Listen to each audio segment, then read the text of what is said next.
Chapter 482, Results and Power Up. A double chapters. Also, as I am losing a considerable number of patrons, I am doing changes at the end of the chapter. Part 1. The saga of Catatosker always contained the most mysterious of thefts, which the scholars throughout history always thought of him to some sort of a hero thief who relied on stealth to achieve good things. But there was one incident that revealed the real power of Catatosker to the later generation, and that is the tunnel network under Shady Grove Village in Hammerfell. That day, it was reported that a big number of Catatosker signature cards were found all over the town. The town was completely stolen under the very eyes of the worm cult and the vampires of the cult of Clavicusvile.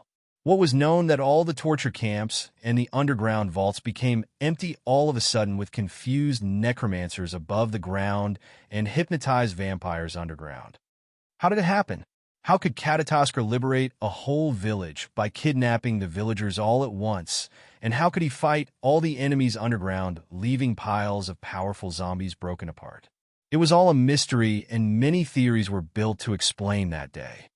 But in the present and the meantime, John himself wasn't thinking of explaining anything to anyone. He was in the middle of a serious Magicka training right now. A breakthrough. He was finally experiencing one of those after endlessly getting stuck in the early phase of the Flame Dragon Heart stage ever since he broke through in Narcisse. He felt that while transferring Isha, Nag, and Kellen from Shady Grove to Bergamo, where Karim and the Hunding Alliance are, John lately felt that the power of the elements was growing stronger within him. He understood that ascending with his training means facing more restrictions, and this time he understood more about the binds of the world. The first stage is the dragon robbing, as he calls it, or Magicka gathering, as it functions. Through it, one gathers enough Magicka to break through the first limit and access their astral energy, known as the astral access power. This is one of the binds on mortal created when the world was created, and it is the bind of Akatosh. The second bind, or rather, the second stage, is what he calls the dragon frame, or functionally known as the frame building stage, where the practitioner breaks a second bind, gaining himself extra lifespan, and ridding his body of the effect of age/time, which results to the eternal youth, or what is known the eternal flesh power, becoming immune to diseases. This bind is the bind of a mortal body, or rather, the bind of Arche. Following the same pattern, the third stage breaks another bind, and by the looks of it, it is the elements, the bind of Kinnereth. Such insight was very pivotal for John to finally get his heart straight and shatter the bottleneck. To make it simpler, one must understand the story of creation, where all the spirits were doomed to mortality by Lorcan. The remaining strongest 8 spirits later became 8 plants surrounding the solar system of Nirn. These 8 planets are Akatosh, Arche, Kynareth, Dibella, Mara, Zenithar, Julianos, and Stender. Each of them represents a bind on the world, and these are time, mortality, elements, joy, love, craft, wisdom, and mercy. So in total, it was 8 limits one must break to become immortal. It sounds like a long way for someone like John, who only broke through the binds of time and mortality. One may think that breaking all the 8 binds will take an awfully long time, which is the case, but John could already tell that the bind of the elements is the hardest of all. Imagine someone whose magic is free from the elements. This is a huge step, as the elements, which are ruled by Kynareth, are what keeps reality in order. This means that breaking that bind is key to a grand kind of ascendance. John's mind was having almost 1,000 ideas rampaging all over the place, thinking of the possibilities of his training, but he still kept very firm control over his training. In a few hours, changes started to happen. The fire WYRMS that he became lately good at handling was all thanks to the Flame Dragon Heart stage. He was gaining control over some parts of his soul he had no access to before, and started making progress. By the end of the day, a firestorm descended from the sky and tried to devour him, but he fended it off quite easily. The second real heavenly tribulations was over. He is now a middle phase, Flame Dragon Heart stage. His powers have finally increased again. John was absent for one whole day, but the Hunding Alliance could still capture the city of Bergamo. The place seemed to have been infiltrated by the worm cult, and the government that was run by them. They accused many citizens of multiple crimes and sent the corrupt guards after them, looting their homes and arresting their families. Once that was done, all the victims were transported to camps far from the city for soul-squeezing and getting their corpses zombified. How the necromancers managed to get away with that was only thanks to the cooperation of the city lord and his family. They were bribed and corrupt, establishing an order of their own and coming up with laws that restricted all sorts of freedoms. Even those who tried to migrate from the city had to leave everything they owned behind and only travel with what each person can carry. The city lord silenced every person of authority who spoke against him and turned many buildings that were dedicated to public service into prisons and dungeons. All that with the full cooperation of the guards who lost their purpose for their greed, and here when Kareem and the Hunding Alliance arrived. Kareem didn't need John to go through an investigation. He had the governor of Gilane with him, who had Bergama under his authority. When the Lord of Bergama refused to open the gates for the alliance, the governor of Gilane charged with Kareem until the two scaled the walls during the night, then called for the people of Bergama to revolt and save themselves first, so that they can open the gates for the alliance. It went bloody inside the town for a while, 6 hours, until the people managed to take the family of the governor as hostages, which caused discord between the city lord and the governor. The guards went into chaos, and the defense fell in shambles. The Hunding Alliance entered the city, and not long after, all the necromancers were gathered and killed along with some traitors. Once John and the ones with him arrived, the situation was already over. John gathered a group of hunting chargers and asked Kareem to lead them first inside the Alakar Desert to aid the citadel of Ebenarm. The rest of the alliance will have to follow in its pace after them, and Kareem agreed to that. By the next day, John left Jax with Kareem and led his team alongside 200 chargers of Strozm Kai into the desert, aiming for the old citadel south to Sentinel. It would take 2 days and John's buffs to travel to the citadel, and so they had to spend a night in the desert fending themselves from the undead that came from literally everywhere. John chose the campsite to be positioned on a small rocky hill, so the roads could be monitored and secured them tightly. During the night, he has a meeting with Isha, Beth, Mirren, and Miranda. "So, any news?" John asked. "Not much," Beth replied, "but we are approaching a very strong fate. Maybe I'll find out tomorrow." Beth didn't seem to be able to divine better the nearer they get to the center of the soul snare spell. "I get it. Don't overwork yourself. We can send you back to a safer place in case you needed a better spot." John said, "I need to be nearer to you and to whatever that fate so that I can get a clearer picture. I'm afraid we are out of options but to do some parts blindly." "It's okay. We will try to contact both the Citadel and Sentinel to save time. I'll leave that to you, Mirren." John spoke to Mirren. Yeah, just stop dragging and show us the stuff you stole already." Mirren was more interested in something else. "Fine, you asked for it." John, too, was excited to show off the good stuff. King Ordnam's coffer, Mormor. Once a day, the coffee will generate gold coins of random origin. The first item was none other than the coffer of King Ordnam, the immortal king of the Mormor, sea elves. It was a strong box made of blue aquatic malachite with serpentine engravings all around it. A coffer that can make gold out of nothing. "Now that's something to look at," Isha exclaimed. "It doesn't make gold out of nothing." John and Miranda replied at the same time. The smartest two in the group could understand the secret of the coffer from the first glance. "It is light, almost weightless. Space magic is involved," Miranda said. "Judging from the various types of gold coins, this coffer collects coins from all over the world. My best guess is that it can hoard all the sunken treasures from all parts of the sea. Look at those. If I am correct, these are Akaviri gold teals."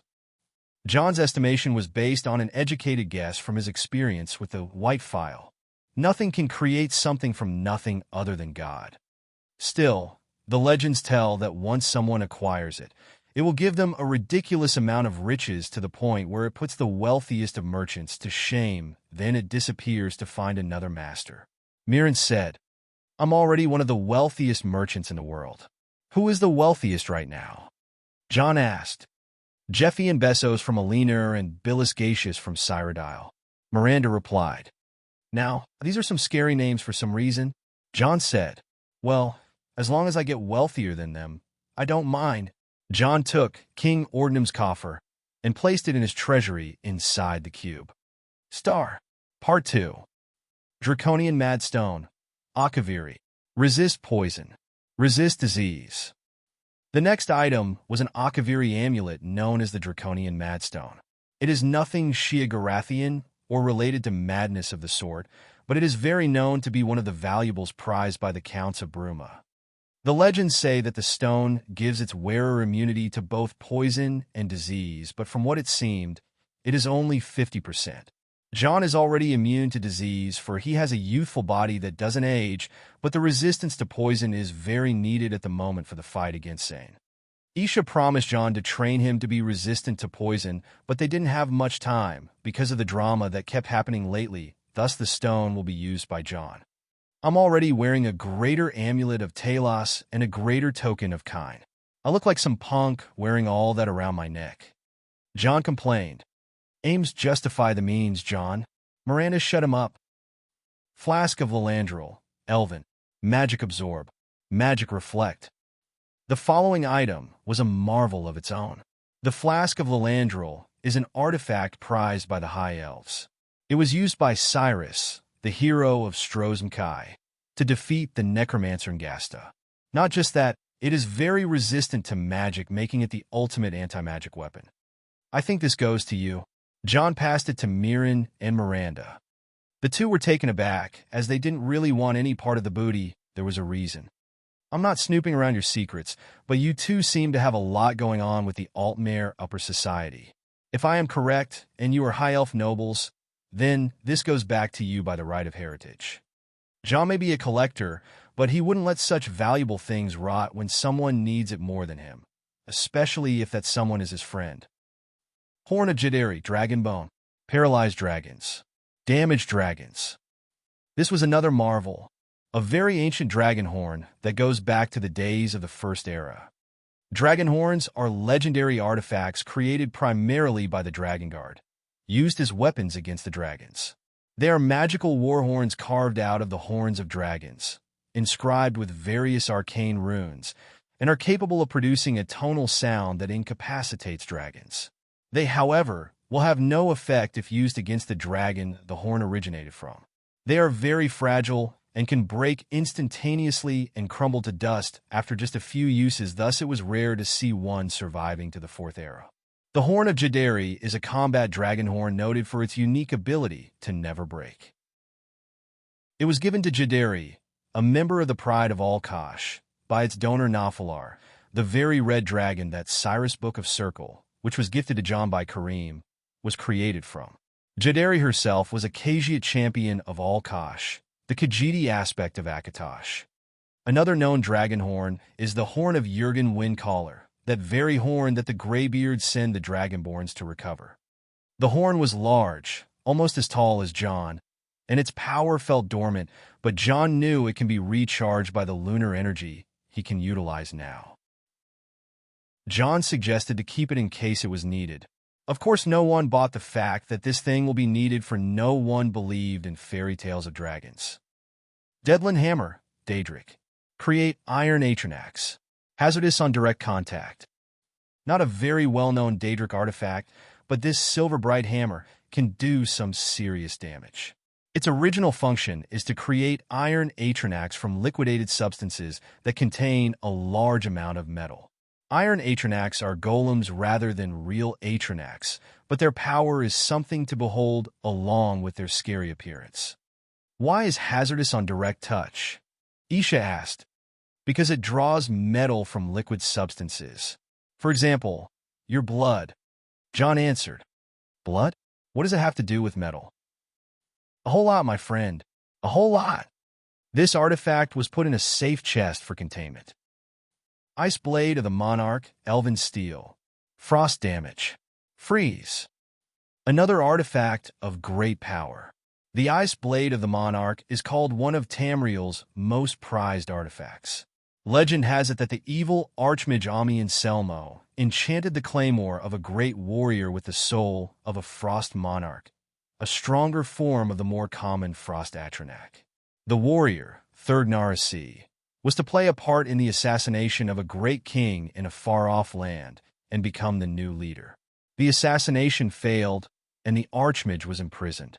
The ice blade freezes all who feel its blade. Someone among us is a good sword master and in need of an excellent blade. John passed it to Mirren. Oh, how very thoughtful, John. Elder Scroll forgotten. Elder. And here came the last artifact found in the treasure room of the cult of Clavicus Vile. An Elder Scroll. The Elder Scroll of the Forgotten? I forgot a lot of things, so this will help me remember? John asked. It is better if you don't touch it, Beth said, making John put it away. Is there anything wrong? These things are very tied to fate. Your fate is to acquire 3 Elder Scrolls, and that is not one of the 3, am I right? She said. Okay. John felt disheartened upon hearing that. Well, you have brought yourself a moth priest. I think you can at least ask him to read it, see what you forgot. Isha said. That's what I intend to do, but we need to reach the Citadel first. I don't want to risk anything. John said. Good. What is the plan once we reach it? Mirren asked. Simple. Assess the situation, repel the undead, make an advanced plan, meet with the Imperials, and give a serious chase to the worm cult. John said. You're realizing that the more we go in, the more things get harder. Miranda said. We are out of options at the moment. At least we powered up and have new stuff to fight with. I am sure that they will prove useful. John said, then turned to Isha. About confronting Zane. The situation became chilly all of a sudden as they all turned silent. You won't leave him for me? She asked. I can't. You know it is dangerous and you can't win. But it won't be just me. Last time almost got him by combining our efforts. He has a body that doesn't feel pain or get tired. He is more ridiculous than any vampire or werewolf. Don't forget that he is a hybrid. We can't risk that. John's claims were serious and true. No one can face Zane that way.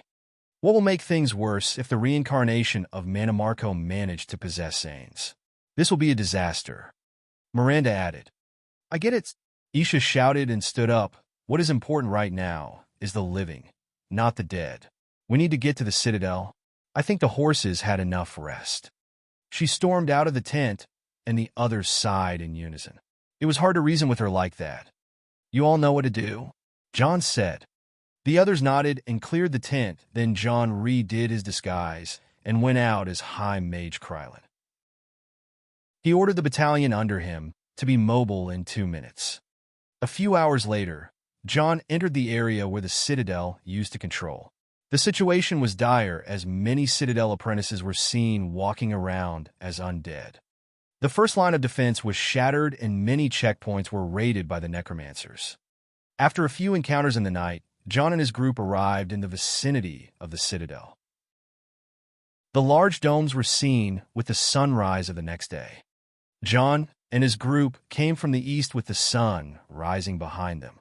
They rode on swift horses and met a large force of undead besieging the main citadel. Charge! Don't stop until you reach the gates of the citadel. John gave the order, and charging formation split the lines of the undead, with John spearheading the attack. He raised Pride up and drew energy directly from the sunlight, then cast a terrifying spell called Sunstrike. A raw blast of sun energy disintegrated all sorts of undead in its wake, leaving but a trail of glowing energy on the ground. The necromancers noticed the coming reinforcements and tried to stop it, but the horses were too fast to be stopped. Open the gates! Isha rode faster on her storm horse Atronach, arriving at the gates of the citadel first and revealing her face. The gate opened as soon as Isha was seen, and the 200 riders slid in, leaving behind nothing but angry necromancers grinding their teeth. As soon as Isha asked about what happened, grim news arrived to her by a female adept. Senior Isha, you are the highest rank here in the citadel. The elders, they are besieged in the valley of the Ansei Pyramid. Asterisk, asterisk, asterisk, asterisk, asterisk, asterisk, asterisk, new stuff. I've updated the ranks and the tiers, making new stuff. I didn't offer more than before, but here's a deal. I'll publish 10 chapters from each novel I am working on for free. The rest will be exclusive to C-Rank tier. These novels are Reboot Real Life System, The Unholy Mage, The Villainous Returns with a System, Shadow Combat, King Rune, Beast of the Apocalypse. I'll return with more early access for Dragonborn Saga once I hoard more chapters. I'm learning how to make YouTube content or stream, but it is taking me some time to decide what to do. So I guess I'll do guides to transform your Skyrim into Dragonborn Saga, but it will take some time. Chapter 483, John Dare Going Wild Earl. Pretty big thanks to the new patrons that joined us. At B.H. Mager, C rank. At Nathan Bailey, D rank. At Martin Custer, E rank. Senior Isha, you are the highest rank here in the Citadel. The Elders, they are besieged in the valley of the Ansei Pyramid. As if things couldn't get any worse. Now the top brass of the Citadel were in their own situation, as it seemed. Somehow, the whole situation was taking a turn for the worse very fast. Isha didn't want to reply or say anything, but she was out of options. The whole village was attacked, and only the Citadel remained. She had to take charge. How did they leave you here without any leadership? She asked. The other senior adepts, the battle lords and the elders who were in charge were either killed or fatally injured. The situation is turning chaotic, and we don't know what to do. The adept replied. Fuck. Isha cursed it out loud and wanted to just get rid of everything all at the same time, but she had no better choice. Krylin, please heal all those elders and battle lords while I take care of the situation. She said. All right, the Chargers can either rest or help you. They are under your command. John left the leading business to Isha and went on inside the Citadel to act as the healer, but before that, he drew a large rune on the ground and supported with soul gems, then cast the master-level restoration spell, Light of Aetherius. All the wounded were getting healed, and all the corruption was being driven away. Despite the spectacular scene of the spell that formed a dome above the Citadel, it is not focused enough to heal the gravely wounded or damage the powerful undead. John had to go personally and heal the battle lords with his best potions and healing spells. It's amazing to see him utilizing his 2 hands and pride, casting 3 spells at the same time. It even happened that Nag and Kellen, who were taken prisoners in John's cube, offered to help. After that, John returned to Isha, who managed to organize the defense forces and fended off a wave of undead. The amount of undead here is huge. No matter what we kill, they keep coming back. I never knew the Soul Snare spell could have the effect of maintaining undead to reanimate them again. She said, I see. We need to damage the undead beyond repair then. John concluded, that's impossible for us at the moment. If you can support us from the back, we can. Isha was about to suggest something, but John stopped her. No, I'm done playing games. I'll handle this on my own. Tell the Chargers to keep up. He said and removed his mask, Krylin, off his face. What are you doing? She asked. He didn't reply and hurriedly found his way to Beth, who was napping with Nefertiti. Midget, I want it. He spoke. Want what? She rubbed her eyes while getting up. That blessing you promised, is it good? He asked. HM? Right for the heist task? I don't know. Lady Bothia is the one who chooses. She said. Fine. Call her or bring her on the line or whatever. He said impatiently. Okay, geez. Which one of us is the child? She stopped him and stood up, then looked up at him. You may want to get down, she said. Okay. John went down on one knee. Yeah, you're tall, a bit more on my eye level. That's it. She fixed him close to her, then held his face. She then went closer to his forehead and headbutt. Ouch! Hey, what was that? He said, scratching his forehead with a finger. Ah, that hurts. She held her forehead with both hands in pain. What is your skull made of? That really hurts. I'm being serious here. He glared at her. So am I. But apparently, I couldn't make you understand that waking someone from their nap is rude. I'm not your cat. I don't wake Nefertiti from her naps. Now the blessing. He said. Mere physical contact was enough. You've got your blessing. Buzz off. Beth was annoyed, but John seemed more displeased with her behavior. Still, he got himself a blessing. With a little focus, he could understand what that blessing was. This is really suitable. John smiled after having such a cool gift in this time of need. He patted the cheeky girl's head and walked away. He summoned out the gauntlet, Wraithguard, and the hammers Sunder and Deadland Hammer. Each in a hand, of course. Pride was floating above him. Once he reached the Citadel's gate, he called out Greed and took off the ebony mail. While covering himself with Greed, John commanded it to go inside Wraithguard and unleash its second form. In a second, John got a complete new transformation. Instead of his usual ebony armor, he is now in a brass Dwemer chainmail called Wrath Mail, made of thousands of rings. Wraith Mail, Dwemer. All resistance. Fortify strength. Aegis. Reflect all greed effect. It was the ultimate armor for a melee fight crafted by the most brilliant Dwemer crafts lord, who doomed his race and boosted by the ridiculous potential awakening powers of greed. John used this form of Wraithguard, for the artifact was only a single gauntlet, and he is going to use a couple of very dangerous hammers. This at least meant he won't be harmed that much. Sunder, Dwemer. Elemental damage. Soul damage. Deadland Hammer, Daedric. Create Iron Atronax. Hazardous touch. Open the gate. John gave the gate guard a chilling glare, which made the latter do what is told without thinking. John walked past the opening gates under everyone's gazes and smiled like a maniac. His aura formed a thick exoskeleton around him as he was eyed by the necromancers and their undead. Catch that man? The necromancer shouted.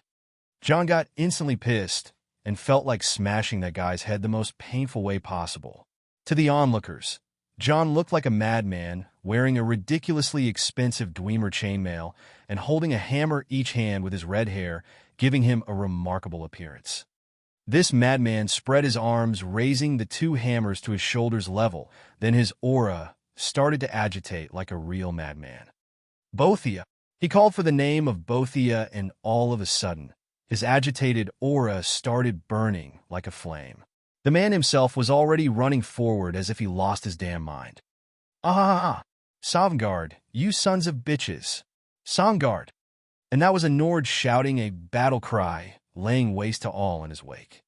He charged forward with the two hammers in hand, then came across some large undead that he didn't identify in his feral state of mind. Still, once he came in contact with whatever that undead was, one swing from Sunder was enough to turn half of that thing into shreds and the other half flew somewhere. It didn't matter, as the next victim was being blasted by the Deadland Hammer in the next instant. Die! Ha! I'll kill you all! John didn't stop shouting as he became alone in between undead horde. We must help him. Miranda wanted to run after John, but Isha held her. Look closer. As she pointed, John was indeed surrounded, being attacked from all directions, but he didn't look like someone who was trapped, but rather, he was trapping them. The undead creatures and the cultists that surrounded John were all trying to get a piece of him, but let alone the Wraith male. His own skin was impossible to harm by their weak attacks. He kept still with a mad smile, but once he got a fair number of enemies around him, he finally reacted. I wanted to try this in a long time. Whirlwind. As if a child was given a new toy, John used and abused the blessing of Bothia to the best of his ability. He replicated a certain skill from a certain game by waving, spreading his arms, and rotating around himself, creating a storm with his aura. In most cases, this shouldn't work even with aura, but the special state his aura wasn't allowed such anomaly to happen. With each turn he took, undead shattered and cultists were slain. A mound of corpses and a river of blood formed around. No matter how fast the worm cultists were at raising the dead, they were unable to keep up with John's speed at damaging their zombies. Those who saw that from the Citadel defenses felt a chill down their spines as they watched one man single-handedly overwhelm the dead army that drove them to hiding. I've never seen a martial skill like that before. How does it even work? Isha felt the creeps when John started whirling around. Isn't this the same as the whirling sword dervishes? Miranda asked. No, the dervishes employ accuracy in their whirls, so the two swords are two different attacks, but what he is doing is just whirling. Don't tell me that idiot has invented a martial art of his own. Mirren wanted to facepalm. John's state was unique, but he showed a familiar state of mind to a certain fighting style Isha witnessed before, but John had his own style over it. Meanwhile, John didn't stop with a whirlwind attack. That's so much fun. What's next? Leap, ground stomp, cleave, weapon throw. John had his fun reviving every fictional martial skill that came to mind, until he exhausted most of the cultists. His weapon throw attack launched Sunder at a formation of worm warlocks, blasting them to pieces. With them, he took care of half the undead army. John also threw the Deadland Hammer in one of the blood and flesh lakes he caused to happen after aimlessly destroying the undead. He was now free of weapons.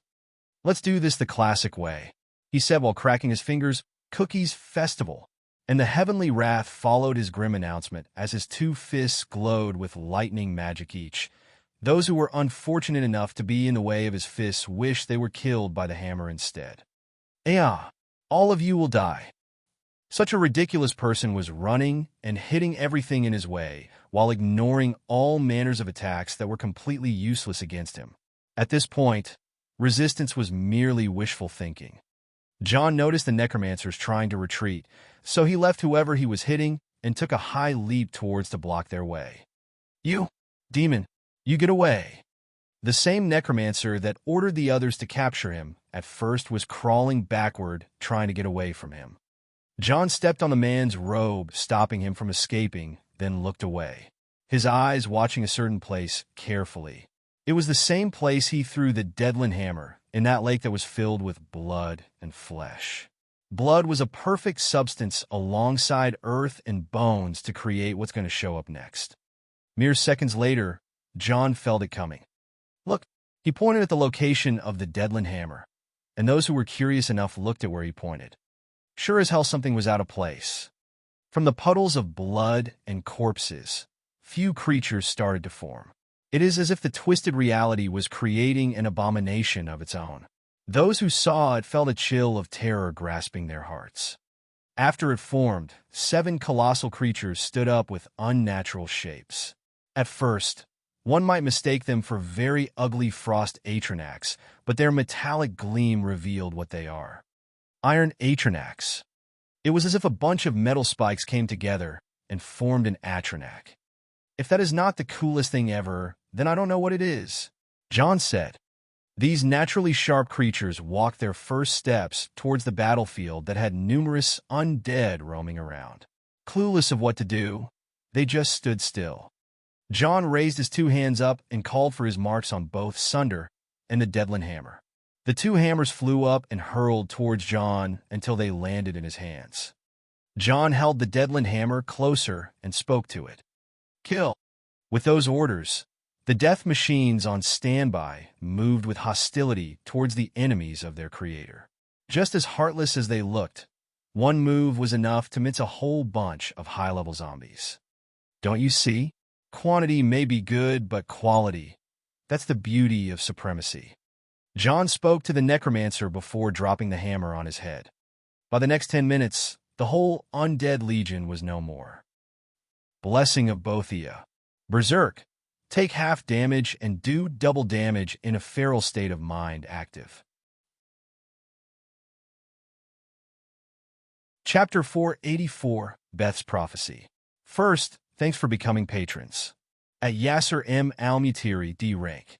At Andrew 5517 E. rank. About the live stream, I think that it is a bit impossible for one reason. Egypt's internet sucks.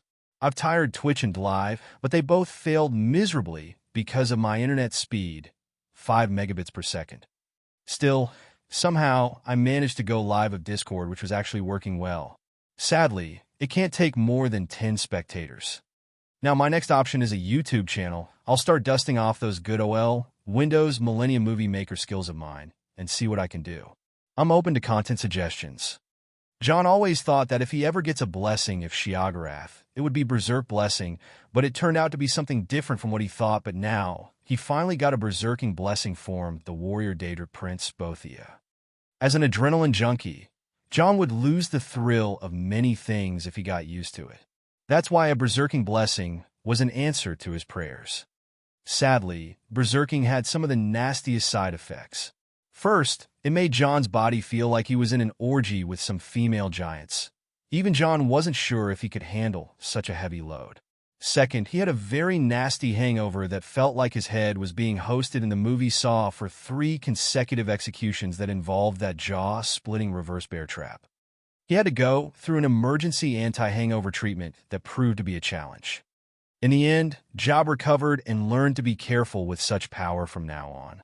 It is more of physical damage blessing, which makes it good for desperate situations. Yet for now, John was done screwing around, and by screwing around it means going wild and mass-murdering evil people. He had to put his shit together and go after the Ansei Pyramid. With the citadel of Ebonarm secured and under the command of a proper battle lord, John had to lead his squad in the desert again to rescue the elders of the citadel trapped in the Ansei Pyramid Valley. This also meant invading the Dead Sand region with a large force, the thing that can turn fatal with the least accident. He had to send Nefertiti to personally scout first. He then led a force of 200 hunting chargers and 300 citadel adepts into the region after fixing the bridge of bone he made. Of course, he encountered strong necromancers in the way, and he put them down using the fastest and dirtiest tactics in the book. One of the most important things to take note of was how he utilized lust to change his looks every few minutes since the battle in front of the citadel. All those he kills are either the followers of Clavicus Vile or Manamarco, which meant that their souls are doomed to either higher entity. These souls carry the vivid memories of his death, which is why John had to keep a low profile even when acting wild. The idea of multiple strong individuals wreaking havoc around the plans of those higher entities will make them act slower, which is what he needed at the moment, at least until Kareem and General Kasha arrive with large forces. Anyway, John has managed to reach the center of the Dead Sand to the Valley of the Pyramid only to find a true challenge waiting for him. The Worm Cult had its master necromancers and arch-necromages to battle the masters of the Citadel of Ebonarm. To summarize the result, it was dire. The Sword and the Bow Battlelords were killed. The Sword Battlelord destroyed his own body upon death, but the Bow Battlelord's corpse was taken by the necromancers and was being mummified. The other Battlelord, which are the Staff, Spear, Saber, Martial, and Magic Battlelords, as well as the War Chief of the Citadel. It was safe to say that John used his best tactics to get rid of the annoying zombie Bow Battlelord before killing her and trapping her soul in a safe container that she doesn't get pulled back to the Soul Snare formation. Regarding the necromancers, Mirren and Miranda had to keep them at bay, while Isha took down the weakest ones among them by the Spear of Bitter Mercy to diminish their firepower. It worked at first after she killed 3 masters, but the numbers of those masters were just too overwhelming. Isha was about to get killed if not for John's master plan working at the last moment. He had Nefertiti sneak him and Wrath through the Shadow World. Wrath appeared in the middle of the undead army and shouted his howl of death, claiming most of the undead under his control and assassinating 2 masters in one sword stroke. The remaining ones were John's. In the shadow, he was preparing a big spell just for them. EMP, that was its name, and it stood for Electro-Magical Pulse. A devastating master level that doesn't target the physical forms, but rather the astral forms. Once the Electro-Magical Pulse happens, all the energy points in the bodies of the hostile will face a temporary shutdown until they get a hold of themselves. That short time is enough to slaughter more than a dozen masters. And that's how things happened. John appeared from who knows where and landed on the ground with his spell, breaking the ranks of the masters apart. He then moved his hands around breaking necks before getting his sword to cut those necks instead. For now, most of the Worm Cult's masters in the Alucard Desert were dealt with, but a few escaped, and a signal was given to a greater army of undead to come. This time, even John himself was taken into account multiple times, and so they had to abandon the Ansei Pyramid and retreat to the Citadel. Of course, after saving the elders of the Citadel. Master, Isha saw Nagla and ran towards her almost tripping like a child. Isha, I saw. I saw. Yes, I know what you saw. I saw him as well. Isha calmed her master. The elder battle lords were in bad shape after a long time in seclusion from the world in the Ansei Pyramid. Where is he? We don't see him anywhere. John asked Nagla. Zany, that's not my brother. They stole his body like the other undead. Isha tried to calm Nagla. No, you don't understand. Nagla begged to listen. He spoke to me before killing Farida and Nadal. We know he can speak, John said. And he took Zura. Nagla said. This was an absolute shock to them. What she said just now made Isha and the others freeze. Zane came and took his wife Zura. What is going on here? Was it a part of a grand scheme or a plan? Or was Zane remembering things like being a corpse driven by love? Can a corpse feel love? And if it does, is he really just a corpse? It was safe to assume that this is what is going around inside everyone's head. No, it can't. He tried to kill me. Surprisingly enough, Isha was the first one to deny it. The others soon came to their senses after hearing what Isha said. To kill you? Nagla was taken aback. Yes. In Elsewhere, we ran into him on a job, then chased him for 3 weeks all the way here. Joe. Krylon was injured by the poison of the serpent spear. A few could utilize the spear of my family to make it produce poison, so surely it was Zane, but he has gone through something horrible. Isha kept going on and on about Zane's situation yet. That doesn't explain why he kidnapped Zara. John said. He didn't. Nagla said. Woman, I'll fucking beat yo. She went with him on her own. Nagla continued. Oh. John was both embarrassed and taken aback, but the situation was too hairy for him to care. So, he just let her go with him? Miranda asked. No, she was with us until he showed up. Once she saw him, she could no longer think straight, and he got to her. We were all too stunned to do anything, but the damage was already done, and he took her away. Other than that, I don't know. Nagla didn't seem well as she held her head. So they left. John had a bad feeling about this. We can track them. Suddenly from the side, a man came and interfered. He was a red guard with a bronze-colored hair, fielding short braids, and a well-kept single-knot beard. Illinder Desha, Krylon, I see you have lived through this, friend. I did. It was Illinder, John's friend from the Citadel, and his guide in the deserts of Alakar, who discovered the Ansei Pyramid with him. You said you can track them? John asked. Yes. During the fight, when my master was near defeat, he destroyed his own body, so that he doesn't get reanimated as undead, but he also left a trace on Zane. I know I am not strong enough to avenge my master, but I can guide you to his exact location, even if it is in Oblivion. I believe you, mate, and sorry for your loss. John patted Illinder's shoulder and felt the urge to do something about the situation, but Zara's matter may have complicated things to a strange degree. A guide will be of use. At that time, someone else butted in. What is it, Shorty? John turned to Beth, who acted as someone important. This is... Illinder and Nagla reacted to Beth's sudden appearance. Beth was there with Nefertiti standing behind her. The two girls seemed to have formed some kind of a bond which made Nefertiti agree to take Beth around through her shadow portals. This girl is Beth, prophetess of Bothia. She's weird, but she's just a brat. John introduced her. So, what were you saying? I was saying that a guide will prove of use, but there is more you need to know, right? Yes, about Zura. Isha was about to ask, but Beth raised a hand. I am sorry, but regardless of the method she was taken by, the reason that happened was to mess with you and make you think that your brother is still in there somewhere. Beth said. Yeah, even Isha thinks so. Mirren said. Yes, and now she is certain. The worm cult would take all the extra miles to hinder the Maiden of the Spear, so please, stay focused. Also, aren't there some injured you need to take care of? Beth's words made Nagla almost go pale. I'll go see my elder sister. Isha, please help me with her. She was poisoned by Zane's spear. Nagla said. The war chief is poisoned? Isha almost went pale. Yes, let's hurry. Hearing that the war chief of the Citadel of Ebenarm was injured in a critical state meant actions needed to be taken right away. The war chief is known to be a strong spearwoman and John wanted to meet her, but Beth stopped him. She also stopped Mirren and Miranda. "I've news for you," she spoke to them. "What? Do you remember the dream I kept seeing?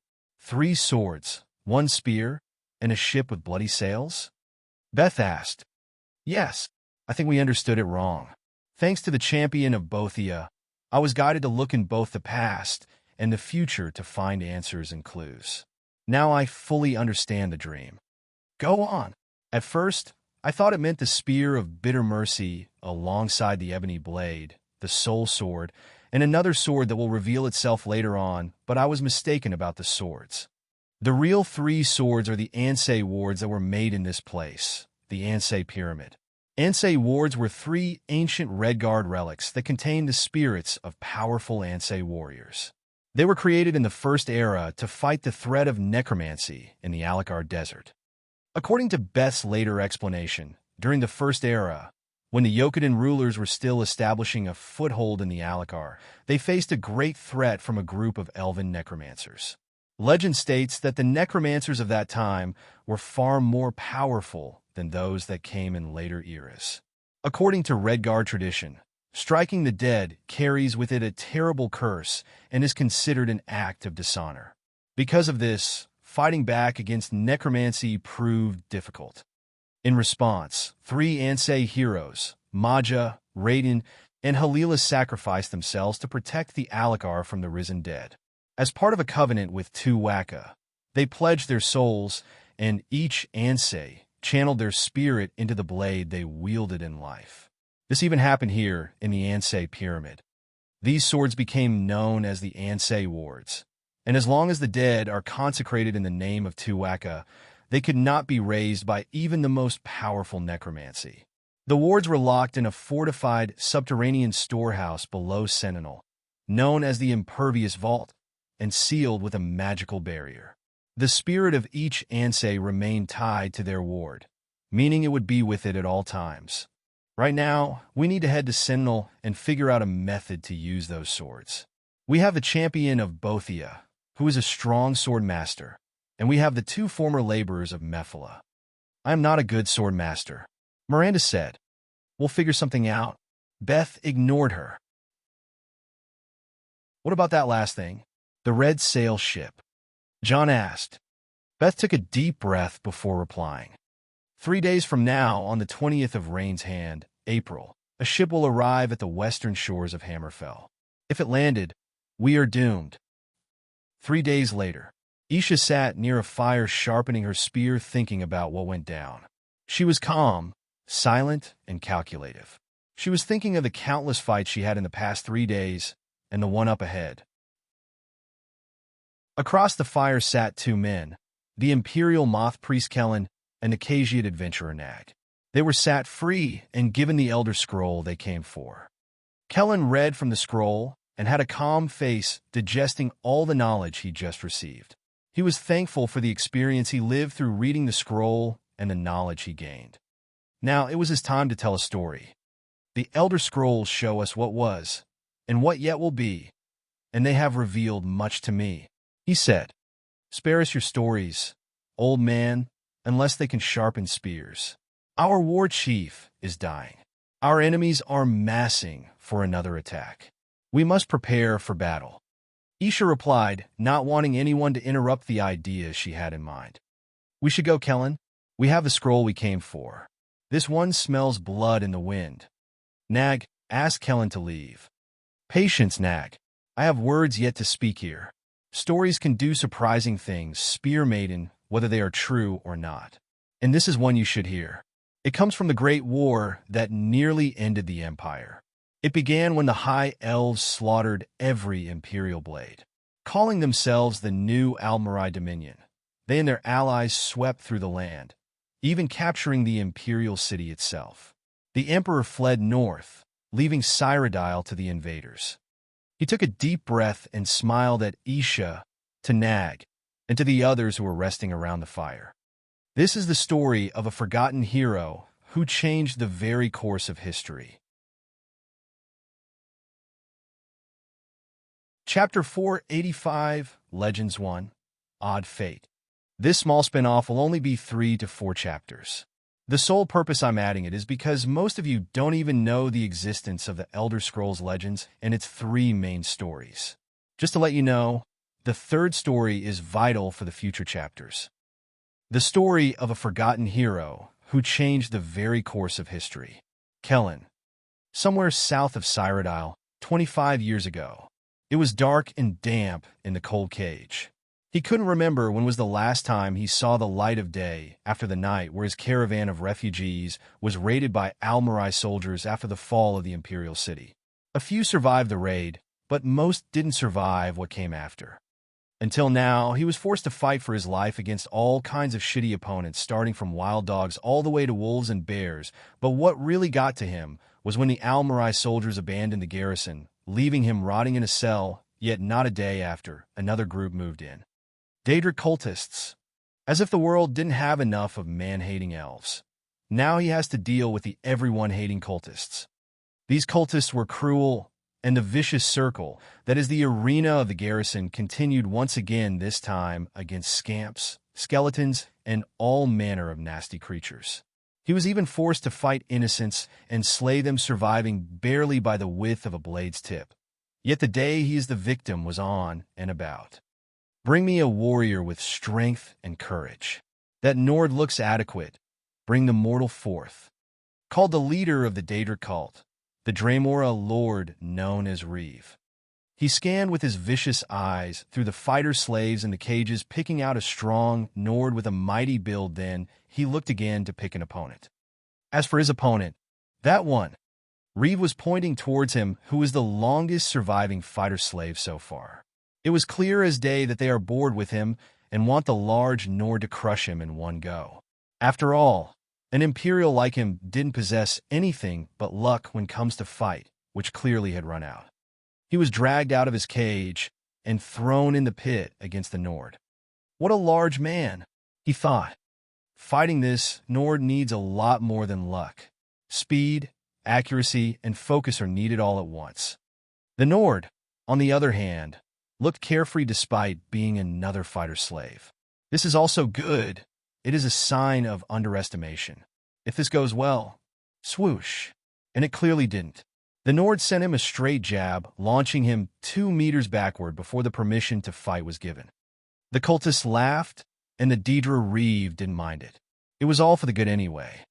Sorry, mate. Better your blood than mine. The Nord spoke. He stumbled up while staggering backward. Once he hit the wall of the pit, he found an old battle axe left in the mud from the previous fight. Seems like the cultist didn't notice it. The Nord walked closer, so it was the chance.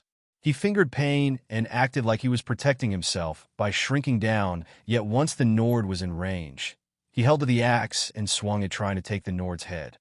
Whoa! The Nord evaded with superhuman flexibility and stepped away. Nice swing. The Nord was okay about it, and took extra steps away, then looked for the cultist to throw him a weapon. He got a sword, and the two returned to the fight again on equal terms, but the Nord seemed reluctant while fighting. He didn't show the best of his moves, and kept attacking half-heartedly.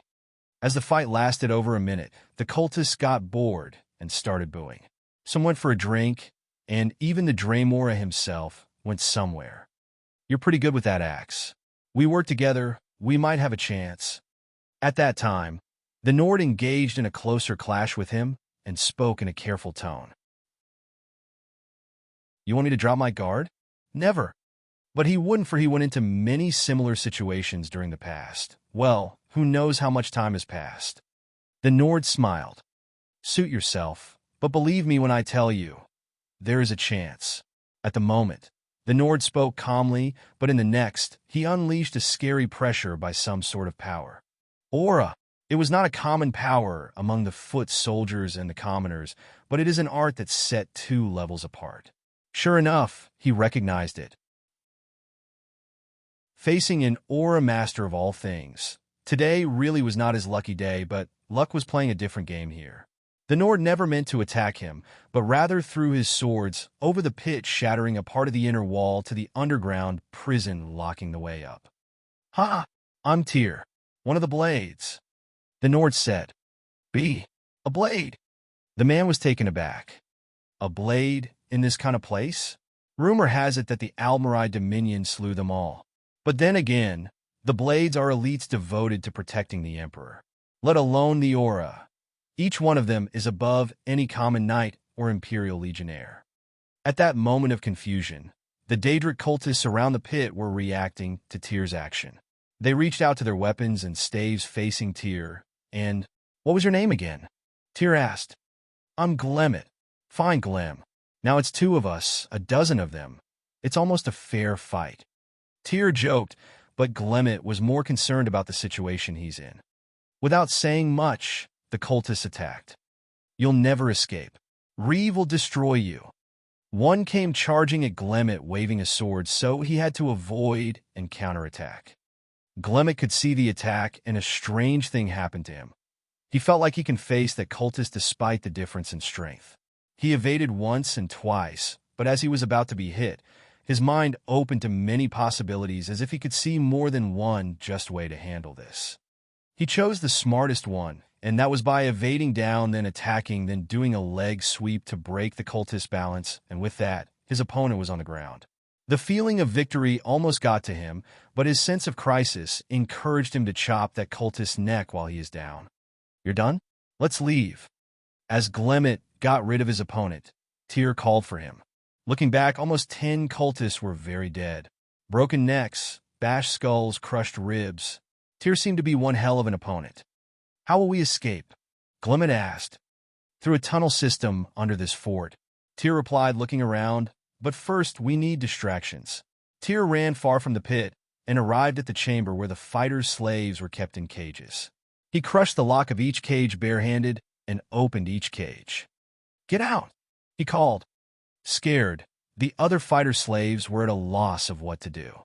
It seemed like they were being invited to their death, but the man, who was supposedly someone like them, seemed way too superior in power. "Get out!" Tyr shouted and caused the people in cages to shiver like skeevers and run out of their cages. "You're saving them. I'm sure they will thank you." "I'm not saving them." As Glemmet was about to thank Tyr on their behalf, Tyr cut his words. "Listen, I am a Blade agent and I am alone here. My partner is dead, so I need someone else to help me carry my mission, else the Empire is doomed. Glemmet, the fate of the Empire rests on each step we take, and now, these people are our pawns. They are escaping this way, and we are taking the other," Tyr said, pointing at the other direction. Glemmet froze for a second thinking of what just happened, but Tyr shook him. "Listen, you may as well go after them, but if you come with me, you can make sure their sacrifice won't go to waste when we deliver the report to the Emperor." It was hard for Tyr to say what he said, or to trust a stranger as much as it was hard for Glemmet to believe in Tyr, but there was a good point in what Tyr said. As a spy, he is manipulative, but he has to complete his mission, and he only chose to ally with Glemmet because he was strong enough to back him up. Yet that awoke something in Glemmet. "What's in it for me?" he said. "What?" Tyr was taken aback by the question. "Why would I help you?" "Because of the Empire needs—" "Oh, please. For all I care, you're someone pretending to be a Blade, and even if you are one, following you around is more dangerous once we get out of here," Glemmet said. "Fair point." Tyr looked to the side and thought, "Well, I know that you have been here for some time, and you surely want revenge against the one who captured you? Maybe harm someone you love?" Tyr suggested. Glemmet wasn't falling for immaterial benefits. "Fine, I promise you rewards once we get to a safe zone. But if something happens to me, I want you to go for Skyrim and look for Knight Captain Jonrad or Imperial Legate Kasha. Tell them what happened and they will reward you. Deal?" "Fine, deal." And thus the alliance of a hunted Blade agent and a nameless vagrant was formed behind the enemy lines. The two didn't wait any longer and followed a secret path under the fort leading out of the prison. During the riot that the fighter slaves started, the two tried to keep a low profile and slip through the chaos. But while the two were taking the route out of the fort, a figure came from behind them. A large rock was tossed at the two, but they ran to the side immediately. Once they got a hold of what went down, they saw the Draymora Lord Reeve coming after them with a bunch of cultists. "I assume that's Reeve." Tyr stood forward. These mortals must not be allowed to reveal Lord Nerafin's plans. Destroy them. Reeve pointed his swords at Tyr and Glemmet. The two were almost surrounded, but they dragged backward, allowing themselves to have a stand in a narrow spot. We're outnumbered. Let's take some of them out before they overwhelm us. And a hairy fight started. Glemmet was but a caravan guard before this whole ordeal, so his experience wasn't that lacking yet from this day. His power started changing. Hi. With his voice, a fine aura started forming around him, giving him a slight advantage in the fight. His battle axe broke after a few swings, so he picked his sword and started killing while retreating. Reeve tried to stop the two, but Tyr overwhelmed his opponents and joined hands with Glemmet to deliver the finishing blow to Reeve's heart. You are stronger than I thought, mortal, but you will not be able to prevent the culling. Blood will flow, and my master will let loose darkness upon the world. Reeve said before his body falling apart and disappearing into the void. By that, there were no dangerous opponents coming after them as far as they know, but there was no telling what the Daedra had in play for them, so they escaped north through the nearby woodland. Stop! Glemmet called, pointing the sword at Tyr. Come on, what now? Tyr seemed frustrated about Glemmet's actions. I just want to know one thing. That Daedra said something about Lord Something's plans. And the culling? What is going on here? Glemmet asked. I don't know much, Tyr said. Do you think I believe you? Why are there Daedra assisting the Dominion? Who are we up against? Glemmet asked. I don't know. Tyr seemed frustrated too. I don't know what a culling is, even though it sounds ominous, and I don't know what Lord Nerafin is planning. All I know is I have to go back and report what I know. That is my duty, and frankly speaking, even though I like you, Glem, you're a good warrior and all, but you're kind of a pain in the ass at the moment. Fine. Glemmet dropped his complaining. So, what do we do now? He asked. This culling and the Daedra's involvement is not a good thing. I can go directly and report, but there is an alternative that won't waste much of our time. I have a friend, a Dunmare called Lonith. She is Daedrologist, so she must know of that culling. Her knowledge will save us time. Tyr said. A Dunmare Daedrologist? Fine, lead the way. And the two led out for their journey. Little did they know that this is merely the start of the end of the Great War. Important. Before you go, I have some news. Webnovel told me they can send me a contract for Dragonborn Saga. It is a gift-only contract, which means no premium. This also means I have to stop putting chapters on Pat Rayon. I am asking you guys because this is super important. 1. If I take the contract, it will return the same, just like before the early access on. 2. If I don't, nothing will change. Chapter 486, Legends 2, Finding Lonith. Big flipping thanks to the new patrons. At Vitten, C rank. At David Pokora, D rank. The Dremera's words unnerved the hero. They journeyed north to meet Lonith, a sorceress friend of Tyr's well-versed in Daedric matters. But the road ahead was far from clear, Kellen. Tyr and Glemmet kicked off their journey from south, passing forests and rivers, avoiding the roads that were being monitored by the Aldmeri Dominion. Ever since the start of the Great War 4 years ago, the county of Laowian was the first to fall. Thus it was the one with the most established Aldmeri order. So, that Lonith, where do we find here? Glemmet asked. South to Blackwood, near the Topple Bay. Tyr replied. So she is a rich person. All mages are rich. Indeed. The two were having such a conversation after they were stopped by a group of bandits a while ago.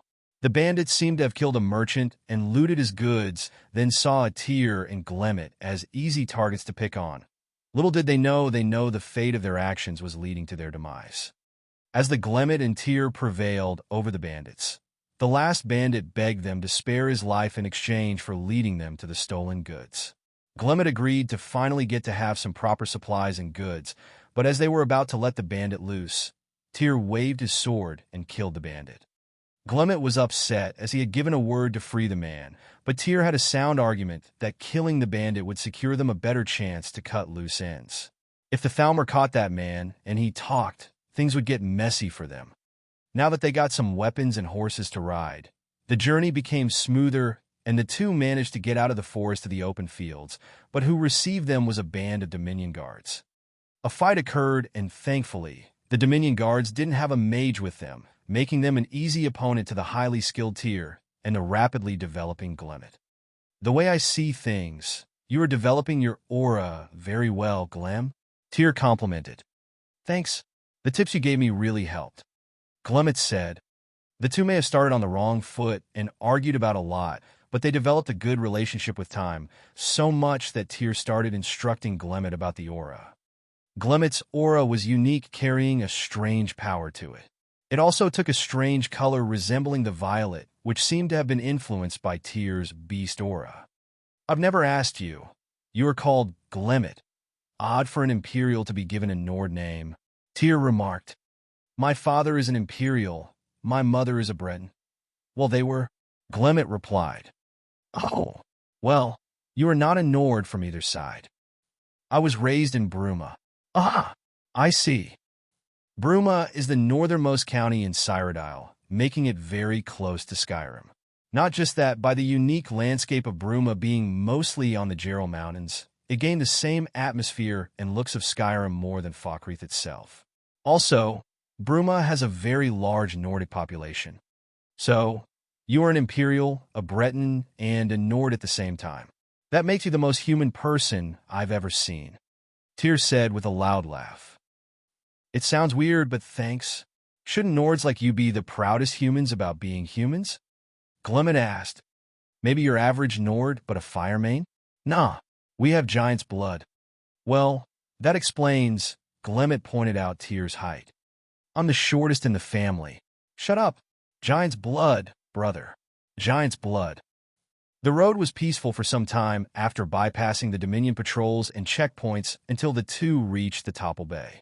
There were fishing villages scattered around that area, as well as some rich people's estates that were abandoned during the war, one of which is Lonith's house, who preferred to stay at her home despite the occupation of the Dominion. As a respectful mage who has no connection to the Imperials, the Dominion didn't bother her that much and left her without crossing paths. We've made it. That's Lonith's house. As the pair arrived, Tyr saw the house from a distance. He wanted to hurry and reach it, but soon he stopped. And it's crawling with cultists. Lonith must be in trouble. Come on. The two snuck under the cover of night and covered the ins and outs of the house, counting over a dozen cultists. These ones were similar to the cultists of Bothia from the fort Glemmet was held in. Look for any clues. The sorceress must know more than what she spoke. A senior cultist commanded his subordinates, and the house was being taken apart piece by piece. What should we do? Glemmet asked. They took here. We need to find out where. Tyr stood up, unsheathing his sword. From the looks of it, this number of cultists wouldn't even pose a threat to Tyr or Glemmet. The two covered the house from two sides and started crippling every cultist they come across. In a matter of minutes, they got the senior cultist cornered. Tyr had the man at sword's point, intimidating him to speak everything he knows about Lonith. Huh, you're too late. By now the sorceress is leagues from here. The cultist screamed. Tyr was unamused by the cultist's attitude, so he tortured him by beating the life out of him. What got to the man, however, was tying him up in a barrel with a large skeever. The man howled from pain and begged them to get him out as his body was being torn apart inside the barrel by the skeever, and they got a location on Lonith. The cultists kidnapped the sorceress Lonith and had taken her north. They would use her to help them bring about a dreadful prophecy known as the Culling. Kellen. Bravel. The cultists seemed to have taken her towards their temple in Bravel. It seemed like a suicide, going into a very secured city under the control of the Dominion with no much backup, but seeing the lengths taken by the cult to know what Lonith knows, it seemed the wisest thing to do is to interrupt the enemy's plans at the moment. And thus, Tyr and Gollum headed to a nearby smuggler's dock that should be abandoned. If they could get a small ship, they could commandeer sailing it through the Topple Ball into the Niben River. Tyr, after all, was from a family of experienced sailors. Once the two reached the docks, they found a small ship that seemed to be in good condition. It would take some time to prepare it for a long sail, but once they are in the open water, it would be easy to navigate. We are straying too much. Glimmet complained. I don't like it any more than you do. But we need a ship to chase the cultists, and we don't have any coin. Besides, this ship belongs to smugglers, and I have it on good authority that Tyr was climbing the ship while checking it. Intruders! An Argonian sailor shouted. That they're not here tonight. Seriously? Glimmet was fed up with Tyr's nonsense, but the only thing that could be done was to draw swords and charge at the ship's crew. Stop them, stop those scoundrels. Use the special blades. The Argonian shouted. In a matter of seconds, the situation turned noisy, and all the sailors were being punched and kicked by the two warriors. These people are tough. Careful. The poison on some of their blades looks deadly. Let's try to avoid them. Tyr pulled Glimmet from harm's way as they faced the Argonian captain together. It was a hard fight, especially against the skilled Argonian who utilized his tail to crash Tyr at the mast, but soon Glimmet managed to knock him down. Once the Argonian was on the ground, he could do nothing other than surrender. Who sent you? You don't look like those Dominion goo, the Argonian asked, but soon he heard a voice calling. Hey, what's going on up there? It was someone that seemed to have been drawn to the noises over the ship. Dominion guards? Shit, we're found. Tyr cursed. Glimmet checked the situation from far, then pressed his blade against the Argonian captain's throat. Sail the ship, but now, realizing that they had a common enemy, the smuggler, who was called Swims at Night, agreed to sail north in search of the sorceress. 2 days passed in the sea, and a storm hit the Topple Bay. It was hard to stabilize the ship, but Swims at Night was in a good mood. Hurry up, boys. Hold on to anything. These few waves will be rough. Huh? Swim spoke in ecstasy. Is that lizard on skooma or something? Glimmet was having a hard time on the ship. You want some? Swims offered skooma. Perfect. You seem to be enjoying yourself, Swims. Tyr laughed it off. I love a good storm. Makes the seafaring life interesting. How about pirates? Tyr turned around looking at the ship on their tail. Swims and Glimmet looked back with annoyed eyes. They're right, bastards. Treat an honest smuggler like a common merchant. Sigh. There's no honor among scoundrels. Swims complained. What use would it be? Glimmet snorted. Of course it has a use. I stole this cargo fair and square. Let's just send these dishonorable thieves into the brine. It was indeed a very chaotic fight. Many of the crew members of both sides started falling off the ships once they crashed together side by side. Swims was busy sailing his ship while Tyr and Glimmet took care of the defense. The fight was as long as the storm, and the two ended together, costing Swims at Night a few good crew members and some cargo. Promising to repay the smuggler once they rescue Loneth, Swims at Night agreed to help looking for the sorceress, who is supposedly very rich, as all mages are. After entering the Niben River, the sailing was smooth, and the ship wasn't interrupted by anyone after posing as a merchant ship coming from Black March. But as they advanced further towards Bravel, they spotted the wreckage of a ship at the bank of the river near a forest. Tyr was certain that this is the ship that was taking Loneth. There's no sign of Loneth. You think the crash killed them all? Tyr asked Swims, whose crew extracted corpses of many cultists from the wreckage. Swims sniffed the air and frowned. Maybe. Or maybe it was the locals. The locals he mentioned were a pack of feral Spriggans running towards them. These Spriggans seems to have been corrupted by magic. From a fight to another, Tyr and Glimmet fought off the Spriggans until the walking trees were nothing other than a bunch of crisped wood. Naturally, they would suspect the feral Spriggans were corrupted by the cultists, so they followed the tracks of the Spriggans back to their grotto. There, they were received by a great Spriggan matron. Other than Tyr, everyone else was hyped for a fight, but Tyr stopped his group and talked to the Spriggan in a tongue a few of the firemen's learned. He confirmed something from her. The Spriggan knows where Loneth was taken, Tyr said. But, Glimmet asked. Spriggan matrons are cunning, and they may have an agenda. Tyr said. Those trees... Swims didn't buy it. What do you guys think? Nag would have followed, but Mother always said this one was too curious. Nag. Curiosity served the travelers well. Whatever its reasons, the creature led them straight to their quarry. Kellen.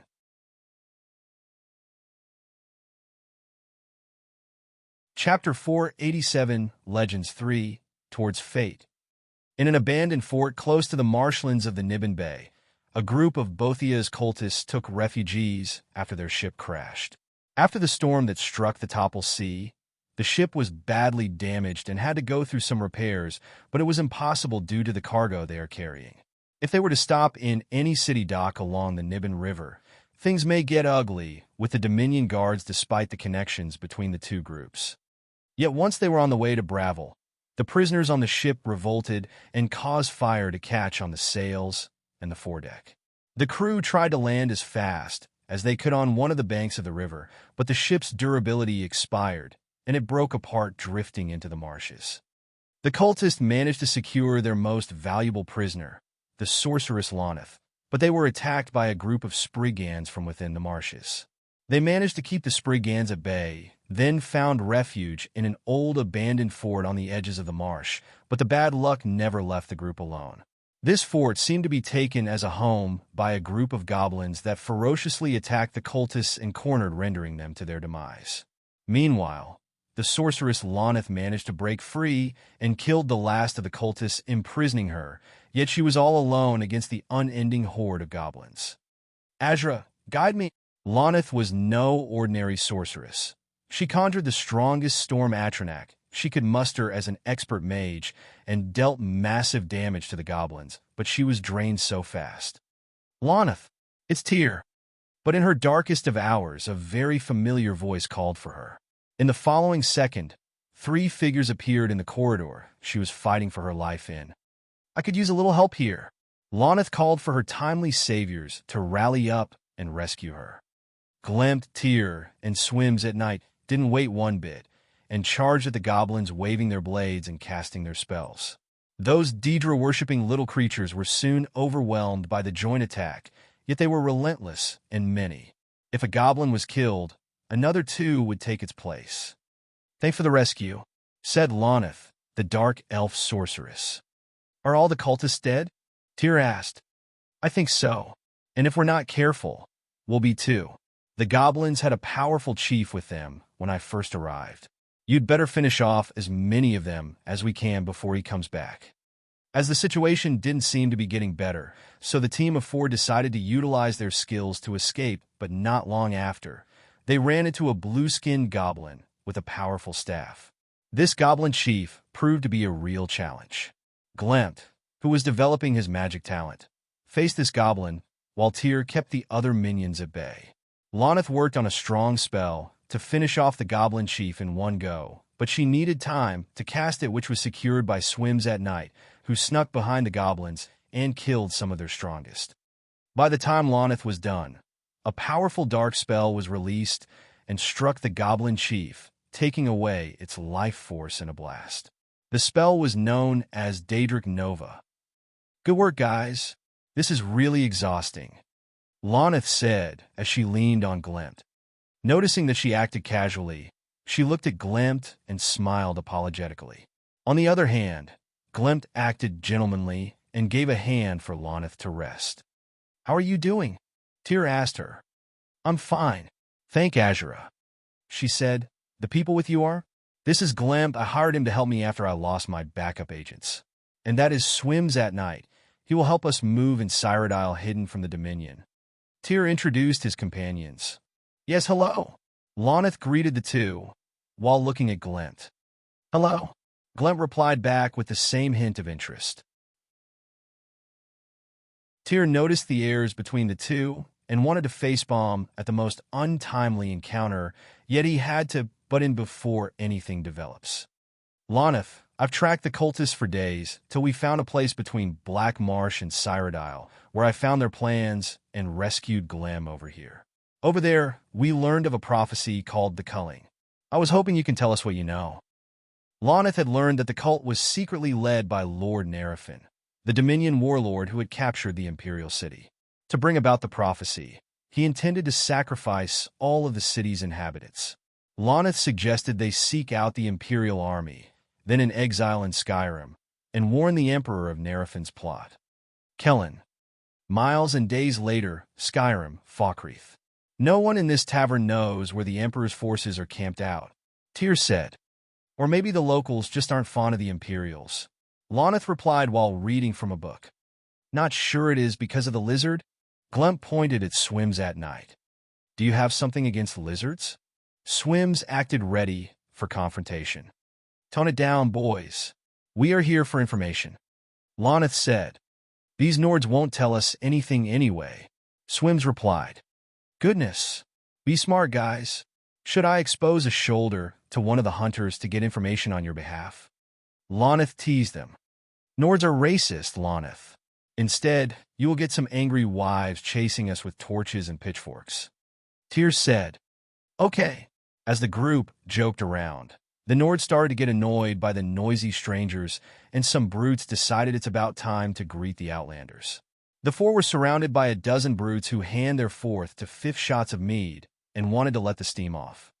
Whoops, here we go, Glemp said as he cracked his fingers. Watch out for the flying bottles.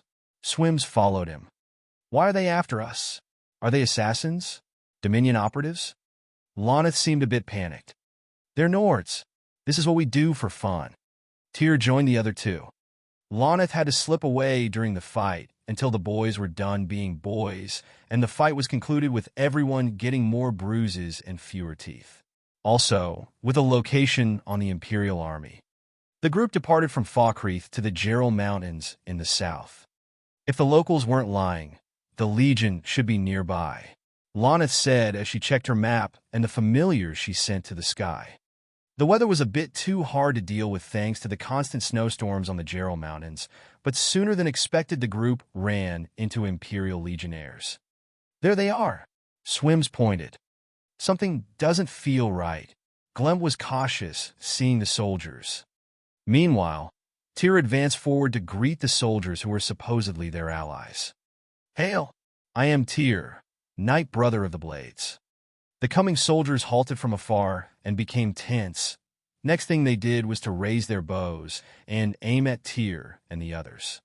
They don't look pleased to see us, Swims said as he pulled Tyr away behind the cover of a rock, and a rain of arrows followed. What in oblivion are they doing? Tyr was taken aback. It seems our plan about making good cash from the Imperials is in the winds now. Swims sighed. Is it really necessary to talk about money now? Loneth scolded Swims. What's with it? Your sweetheart is basically here for the money as well. Swims pointed at Glemp. Loneth turned to Glemp with questioning eyes, but he hurriedly shook his head. Umph, traitor. Swims was upset seeing how fast Glemp retreated. Let's just deal with those Imperials and think later. Reaching this point in the journey, Glemp was already accounted for as a vital member of the party. He may have started as a prisoner in the south of Cyrodiil after getting rescued by Tyr, yet he showed a real promise when it came to swordsmanship. Later on, he practiced the aura, and after meeting Loneth, he learned magic from her, which made their relationship develop warmly. Now, as soon as the fight with the Imperials started, Glemp was leading the counterattack with a blade in a hand and spell in another. He swept through the first round of soldiers like painting on the snow with strokes of their blood. Damn, he is natural at killing. Even an experienced rogue-like Swims at night was fascinated by the skills of Glemp. Once half of the Imperials fell to the group of four, Tyr started taking prisoners. Surrender now, he called. No, we're not going back there. The Imperial Legion is doomed. An Imperial soldier replied.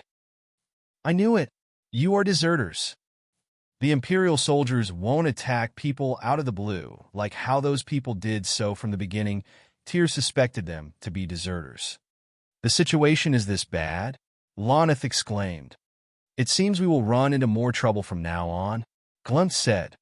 Indeed, trouble has already found us. Swims agreed while pointing up the mountain path.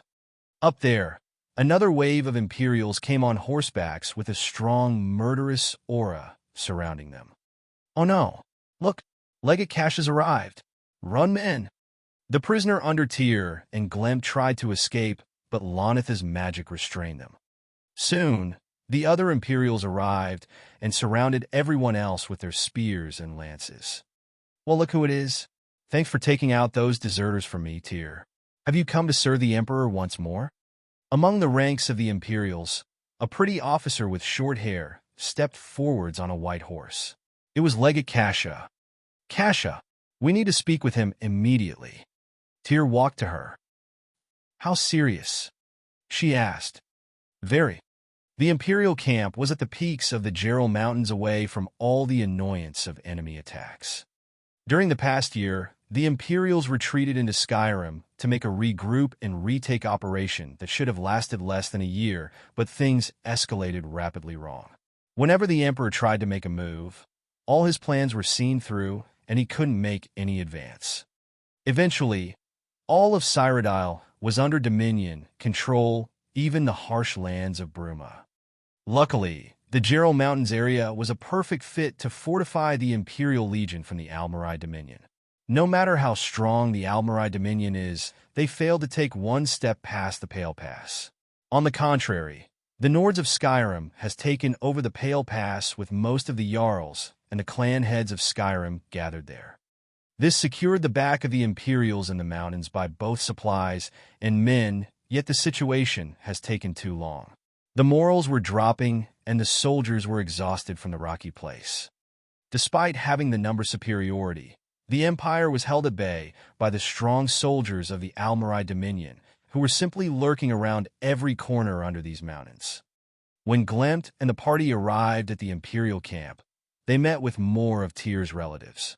Knight Commander Jonrad Firemane of the Blades and the Sergeant Hilda Firemane of the Volunteer Unit were among the most visible firemen in the camp. Those two made periodic hunts against the Almarai Dominion soldiers down in the mountain over the past year, believing that if they can't take on the Dominion army once and for all, they will dismantle it even if it took them 100 years. Typical firemen. Don't try to see the logic in their thinking. Tyr explained to his friends. "I guess we're pretty much well experienced on the subject now, Tyr," Loneth said. "Believe me, between the Firemane kids, I was the quietest one, and the smallest," Tyr said with a disheartened face. "Oh, poor you," Kasha said as she walked out of the Emperor's camp. "Will he see us?" Tyr asked. Kasha nodded and looked at the Blade agents guarding the tent. They cleared the way for the party, and the tent's curtain was pulled to allow them in. "You are in the presence of His Imperial Majesty, Titus Mead II." The Emperor was horrified to hear of Lord Narafin's plan, but he knew an attack on the Imperial city was doomed to fail. Somehow the Dominion could predict his forces' every move. The hero volunteered to infiltrate the city and discover the source of this ability. Kellen, was the city not guarded? Nag. Well, you see, Narafin had recently reopened the arena. The hero resolved to pose as a gladiator to gain entry. Once inside, swims at night would lead them to a secret passageway into the White Gold Tower. Kellen. PayPal for gifts. PayPal. me/Eldokmezi. Instagram @Don_Dokmesi. If you find any errors, ads pop up, ads redirect, broken links, non-standard content, etc.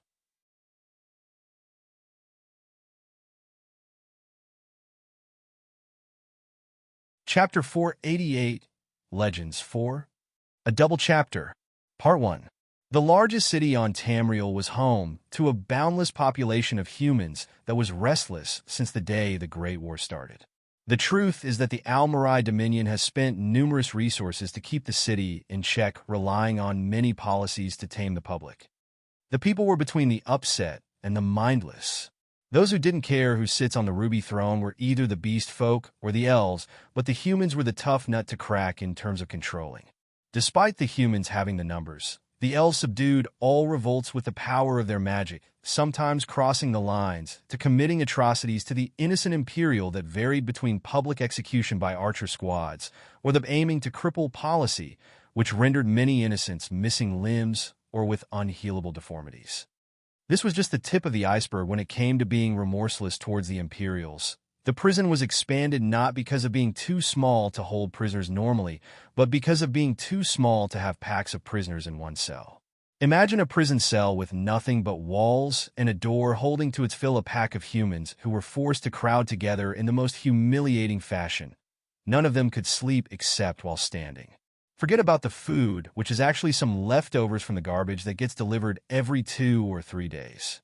Even those who die in prison were left to rot for days before taking them out of their cells. Life in the prison was as if taking a hike into oblivion. Even oblivion wasn't this unpurposely tormenting. Yet despite having all that cruelty, they wanted to vent. The Dominion elves found the best method to rule is using the carrot and stick policy. Their stick was brutish and remorseless as everyone could tell, but they were also brilliant in controlling the carrot. They deprived the populace of many principal needs for long periods of time before offering them as gifts from the High Lords of the Dominion. Despite how sly the elves were, this didn't stop the Imperials from resisting and getting involved in politics. Sadly, the Imperials were chaotic when it came to politics, and some Imperial nobles agreed to work with the Dominion to secure their positions, while those who revolted were branded as terrorists. Many resistance groups were formed around the Imperial city, but the Dominion used the terrain of the city effectively to prevent those groups from becoming one front. That's why those freedom fighters used the city sewers to roam and freely oppose the Dominion underground. Returning to the stick and carrot policy, the Dominion had a trump card to use when they want to quell the tension of the public, and that was none other than the Imperial Arena. It served as a good method to divert the public from the inner workings of politics. Also, it was used to cover big events as, for example, a week ago, the city witnessed a heinous public execution when a resistance cell was found, and the Thalmor Justiciar in charge of rooting it out used the families of the so-called terrorists to force them to surrender before killing every one of them as well as their families. This was to be handled behind closed doors, but the Justiciar was too hot-blooded, leading to a massacre. The situation was covered by the next day by announcing a grand tournament that the Imperials can attend. I know I spent 591 words talking about the situation of the Imperial City, but there are some real-world references up there, stuff that happened for real, and I just felt obligated to just mention. Good people, by the grace of our liege Lord Nerafin, I welcome you back to the arena, because nothing unites man and mare like the spectacle of glorious bloodshed. The Imperial Arena was bustling with cheers despite the gloom that lurked around the city, for those who were invited in to spectate were the hardcore all-time fans of the arena and the ones who move with its hype. In the Bloodworks, Tyr and Glemp were preparing for the fights. Their party has infiltrated the Imperial City 2 days ago as fighters who want to participate in the arena. Going through the process was easy because the Dominion Authority was desperate for good fighters, and once they gained access to the arena, they had to at least fight one match to be able to roam freely in the Bloodworks. The best fighters in the party were Glemp and Tyr, who joined the blue team. Tyr stood before the arena waiting for his match to come and sighed deeply. This is not bringing back happy memories. He complained, "Come on, it'll be fun, just like old times." Kasha teased him. "What happened in the old times?" Glemp asked. "None of your business." Tyr retorted. "Well, I'm glad you asked." Kasha, on the other hand, answered truthfully and without missing details about the last time Tyr entered the arena when he tried he was younger, as he won many matches only to be beaten in the final match by a masked knight who happened to be his cousin Jonrad. Tyr seemed upset about remembering the bad days, but later when the match started, he charged in, picked weapons from the wall, and stormed through the yellow team almost by himself to fend off the bad memories that just resurfaced. Ladies and gentlemen, we have a winner. All hail the combatants from the blue team.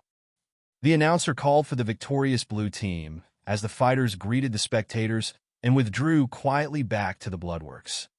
"Great, let's get out of here," while they're collecting their winnings.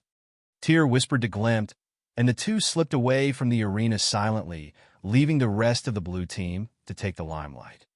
Swims at Night has found a way to the sewers and contacted the resistance. We will be guided to the White Gold Tower. Kasha met them and explained the situation. "Good, let's go." The party of 5 regrouped at a certain spot after gaining access to the sewers through the arena's bloodworks. From there, they traveled silently in the vast network of the sewers. "Are you sure these crypts will lead us right into the White Gold Tower?" Lonith asked as she felt disgusted by the place. "Are you doubting the greatest smuggler in Tamriel's?" Swims was offended. "It's crawling with the undead," Kasha retorted. "Well, if they were safe, everyone would use them." Swims found a fast excuse as he took out his saber to deal with the crawling dead. The sewers of the Imperia city were known to be dangerous, and the undead were just the welcome. It was said that during the Second Era, this place was crawling with the Reachmen, current-day Forsworn, who once ruled the Empire under their Emperor Durkarak of the Longhouse dynasty. Those Reachmen used their dark magic to fortify the sewers when their empire was crumbling after the defeat of Durkarak. Returning to the horde of the undead, it seemed that they were provoked once the seal on their area was opened and decided to crawl at whoever came towards them. After examining the walking dead, Lonith learned that the undead were aiming at a certain altar outside the sealing chambers. "I sense mystical power within that altar. Perhaps it can quiet the dead," Lonith said. Indeed, as she said, the altar had a spirit of a woman tied to an object hidden inside it. This haunting spirit controlled the undead to free herself from the altar. Glemp broke the altar, and from within it, he took out the object that housed the haunting spirit. Amidst the broken bones of the fallen, the hero spotted an ancient grimoire filled with the dread secrets of necromancy. Kellen, dared they meddle with such foul magic? Isha, come on, foul magic? This is the 4th era, for heaven's sake. John, no one is talking to a magic freak like you. Necromancy is the wrong tool in the wrong hands. Isha, okay, Boomer. John, well, some gifts carry too terrible a price. And as the hero was blessed by Kynareth for destroying that grimoire later on. Kellen, Part 2. Swims at night had been as good as his word. The tunnel led the adventurers straight into the White Gold Tower. Kellen. The group reached the White Gold Tower that was crawling with Thalmor guards. Being the imperial palace and the center of the world, the tower held great importance to the ever-so-arrogant High Elven Thalmor, and they focused their operations in it. It was hard to sneak in, but with Kasha's knowledge of the interior and Tyr's sneaking abilities, the party of 5 reached the innermost section of the palace. "This must be Lord Nerafin's study," Tyr said as he opened the door to a very large and wide library where a lot of objects were lying around.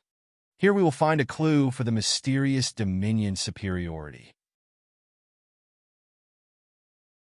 Split up and look everywhere. Don't make a sound if you detect any magical artifact. Leave it to Lonith. Kasha, as the officer in charge of the operation, passed down the commands. The 5 split up in the large study, searching every corner. At the western corner, Glemp found a strange, glowing orb that showed images of other places. It was not hard to imagine what is the power of that orb. "Lonith, come take a look at this," Glemp called. She came to him, and once she saw what he was pointing at, she almost freaked out. Swims at night, and Kasha came to see what he found and listened to Lonith, who explained things. "The Orb of Vermina," Lonith exclaimed. "What does that little thing do?" Swims asked.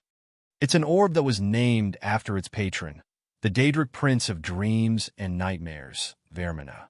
Its ability is scrying, and as puny as it sounds, it is not your simple scrying. It is omni-scrying.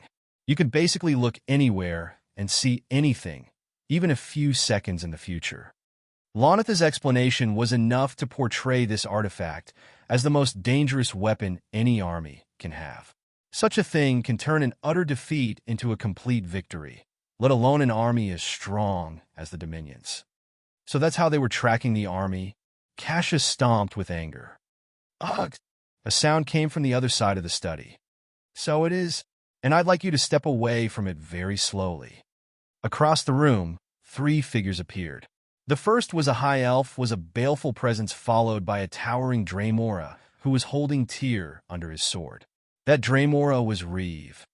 "You!" Glemp recognized the man as the commander of the force who assaulted his caravan and killed his friends before this whole ordeal starts. Nerafin. On the other hand, Lonith recognized the High Elf as Nerafin, warlord of the Almarai Dominion. "Humph. And you are the one who escaped from my temple." Nerafin recognized Lonith. Glemp hurriedly jumped into action and snatched the Orb of Vermina from its pedestal, holding it up in the air. "You dare!" Nerafin was infuriated by. "The bastard! John! All!" Nerafin was infuriated by Glemp's action regardless of what he may have said to express it. Either way, he also had his leverage. "Give me the orb, please, or your friend dies now," Nerafin said as Reeve's blade started to cut through Tyr's skin. "No, don't do it." Tyr struggled to break free, willing to give away his life. Glemp had to make a terrible choice. He looked at Tyr, his friend who taught him how to fight like an expert, and faced danger together with him. It was simply impossible to sacrifice Tyr for the blasted orb. But this orb had the fate of the world relying on it. Glemp made his mind. He extended his hand to give the orb to Nerafin, yet as he was doing it, he smiled slyly at Tyr. The two had a good synergy to their styles, and once Tyr saw Glemp moving slowly, he stopped resisting, giving Reeve the impression that he was giving up, but in the next second, Glemp tossed the orb towards Nerafin. "Careful!" Nerafin tried to catch the delicate orb from crashing, but "No! Raph!" Tyr struggled free from Reeve for a second and charged at the orb, mindlessly hitting it to fly across the room and shatter on a marble pillar. Crash! Yet that didn't go without a price. Reeve charged with his sword behind Tyr and slashed at him, causing a very deep cut to appear on Tyr's back that darkened as if it was burning. "You fool!" Nerafin was horrified after seeing the orb shatter. He turned with anger at the party of 5 and gave his order. "Now you will die. Reeve, kill them all." Kasha grabbed the wounded Tyr while Glemp, Swims, and Lonith faced Reeve and Nerafin. My lord! The Imperial Legion is attacking." From outside the study, a justiciar came running. The scene in front of him caused him to draw his sword and jump in front of Nerafin. "Damn it! Reeve, handle this," Nerafin said as he retreated from the fight, leaving Reeve and the justiciar to handle the situation. "We need to hurry, he is wounded," Lonith called. Meanwhile, Glemp and Reeve were already clashing blades with one another. "Lord Bothia has granted me Goldbrand, her greatest weapon, to end your miserable life." Reeve was swaggering with the blade in his hand. It was Goldbrand, the sword of Bothia. A golden katana that was created by the dragons themselves.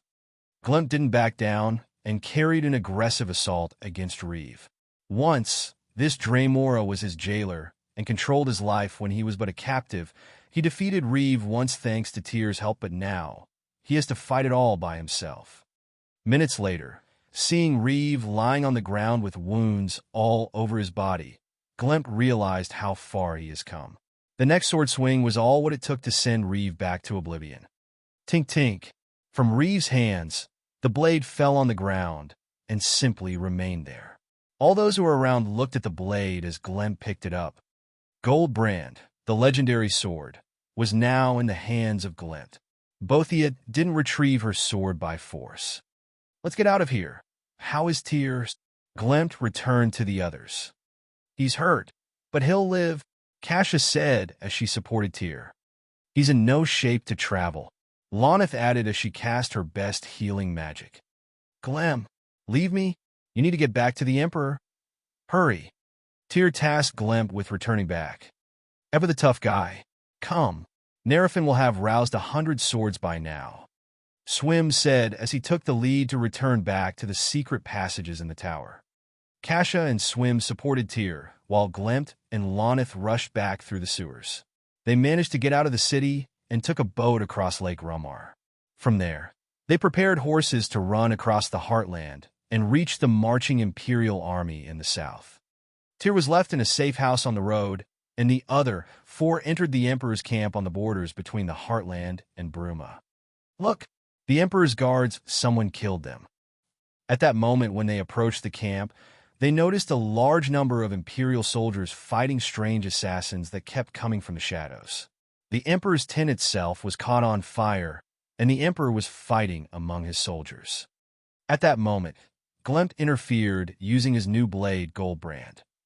He waved it across the shadows, and every assassin hiding there turned to ash. Goldbrand was no ordinary blade, as it let out waves of fire that can easily render anything to ash. As the assassins were slain, the Emperor collapsed from a poisonous arrow stuck in his thigh. A healer specialist was brought to him, and he was rescued by a hair's width. Thank the divines. The Emperor will live. Thanks to you. The healers skillfully expelled the poison. He's in no shape to lead the assault, Lonith said. At that moment, the Emperor rose from his rest supported by Kasha. No, the troops must believe the Emperor is strong. We can't quit here. Titus Mead, too, was determined to stand up, but he was too weak to even move properly because of the effect of the poison. Hopeless, the Emperor made his choice. He turned to Glempt with hopeful eyes. Stranger, you have proven a mighty warrior. Here, take my armor. In my helm, none will know who you are. Lead the battle in my stead. The fate of the Empire is in your hands.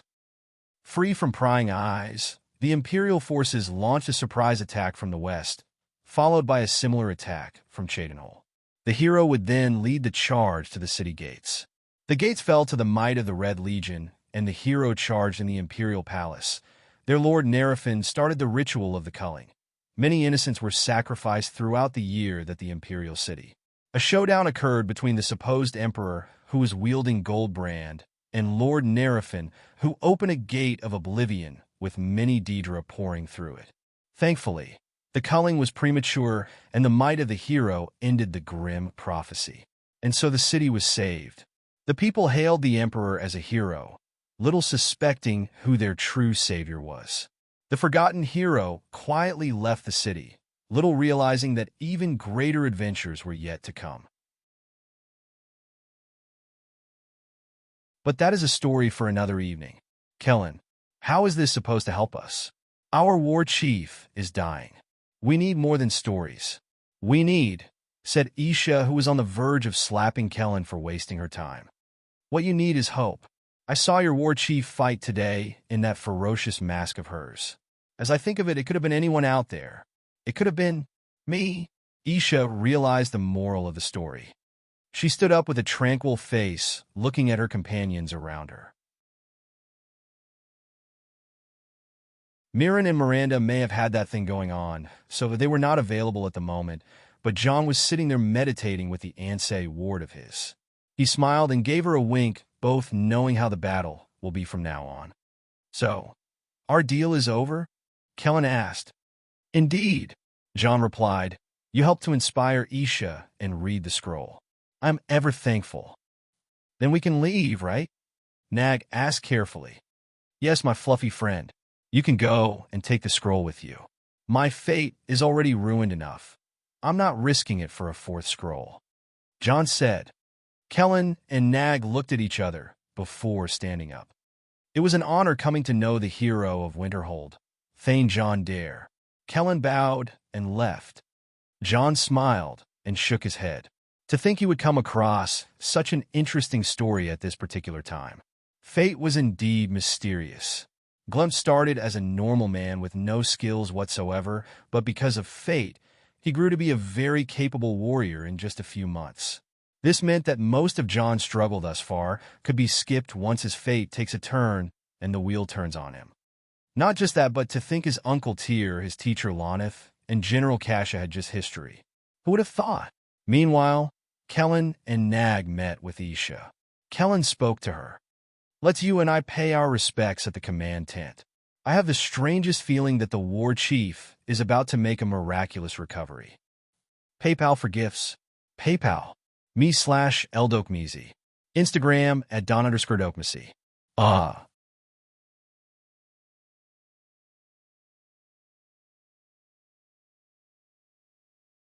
Chapter 489, The Ansei Wards 1.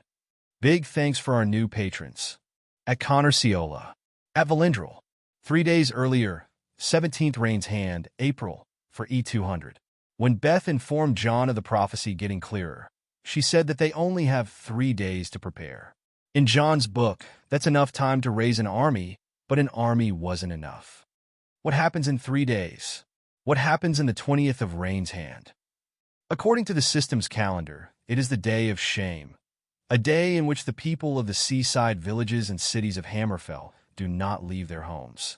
It is said that the Crimson Ship, a vessel filled with victims of the Nahatan Plague who were refused refuge hundreds of years ago, will return on this day.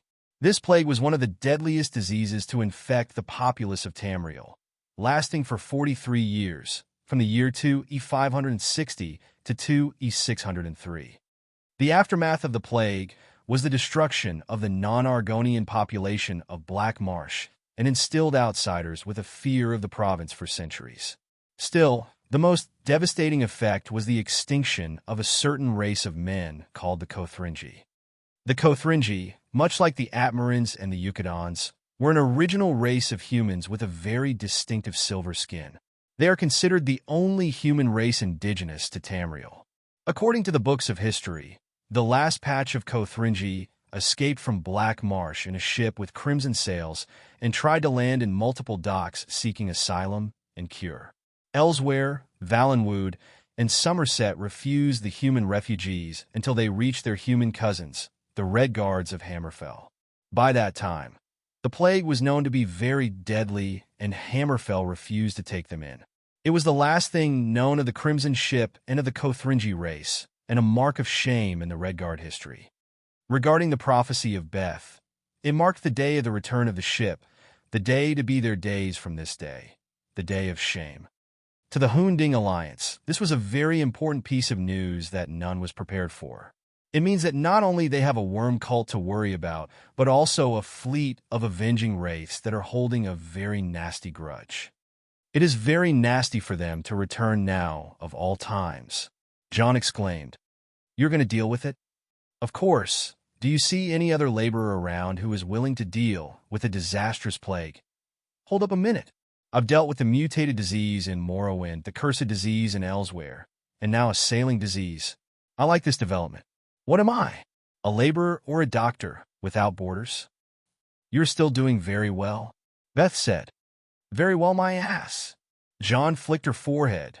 "Thank goodness, I have an eternal body, else I wouldn't have lasted this long." "Ouch! Abuser! Cheeky brat!" The two had to fight it out as if there was no ship carrying a deadly grave coming in 3 days. "And these swords, you said they are the Ansei wards?" "Yes.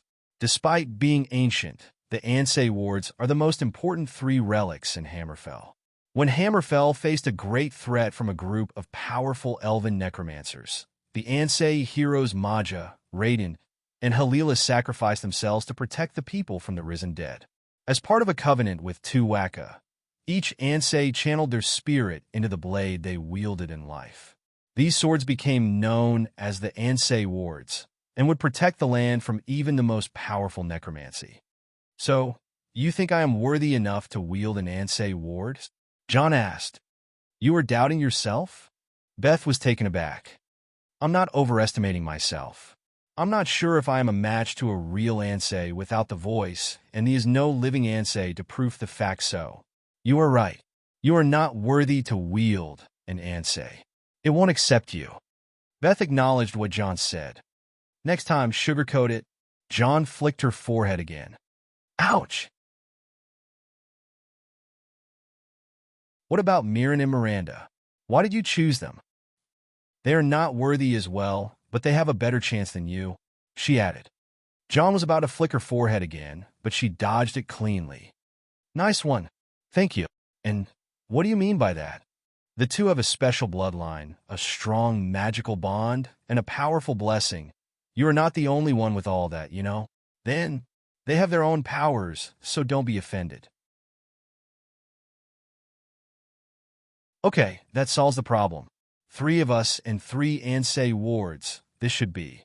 John was about to conclude it, but Beth cut his words. "Actually, that only covers 2 Ansei wards," she said. "Do I have to teach you math as well?" The Altmaier twins will share a sword. Oh, okay. Who is the last swordsman by the by? The only available candidate is the Prince of Strozenkai. Kareem? He is the most likely candidate at the moment, even more than you and the Altmaier twins. You've got to be kidding me. He is gaining power by using the soul sword of Prince Ader. Given time, he will be able to wield an Ansei ward. So the situation looked like this: Kareem as the best candidate, Mirren and Miranda as the rising candidates, then finally John as the unlikely candidate. I'm not used to being on the wrong side of history, John said. Yeah, in your face. Beth acted smug like him. John looked at her and flicked her forehead faster than she could ever react to. Ouch! How do I solve this then? How can I wield an Ansei ward? Why would I help you? Beth was about to retort, but when she saw John raising his hand, she cleared her voice and replied properly. You need to fully awaken the ebony blade and draw power from it, similar to the way Kareem is doing with the soul sword. She said, You can't be serious. Do you know how long it took me just to awaken it 8 times out of 10? Almost a year by now. Then I would hurry up if I were you. You only have 3 days. John felt like a rock crushing into his head as he felt the task he has for the coming 3 days. Currently, the necromancers on the western front of the Alakar Desert were stopped for now, and the citadel of Ebenarm regained its masters and experts. The southern and eastern fronts were covered by the Hunding Alliance, and the north was taken care of by the King of Sentinel and the Imperial Legion. I need to head to Sentinel to recover the wards. John made his mind to move. What about the awakening of the Ebony Blade? She asked. One thing at a time. Awakening the blade means sacrifice. John was comfortable with sacrificing his enemies, but for the bond between them was actually fake. These sacrifices barely feed the blade. It took almost a year to awaken the blade this far, and now he needs to magically finish the awakening in 3 days. It was absurd and impossible. He understands that he needs the blade to fully awaken for the enchantment that can make his swordsmanship skill reaches the peak of its potential, but the sacrifice's value needs to be good enough to feed the blade's hunger. Or maybe, I wonder. John had to act fast from this point on. He made sure that the others don't need him for anything at the moment.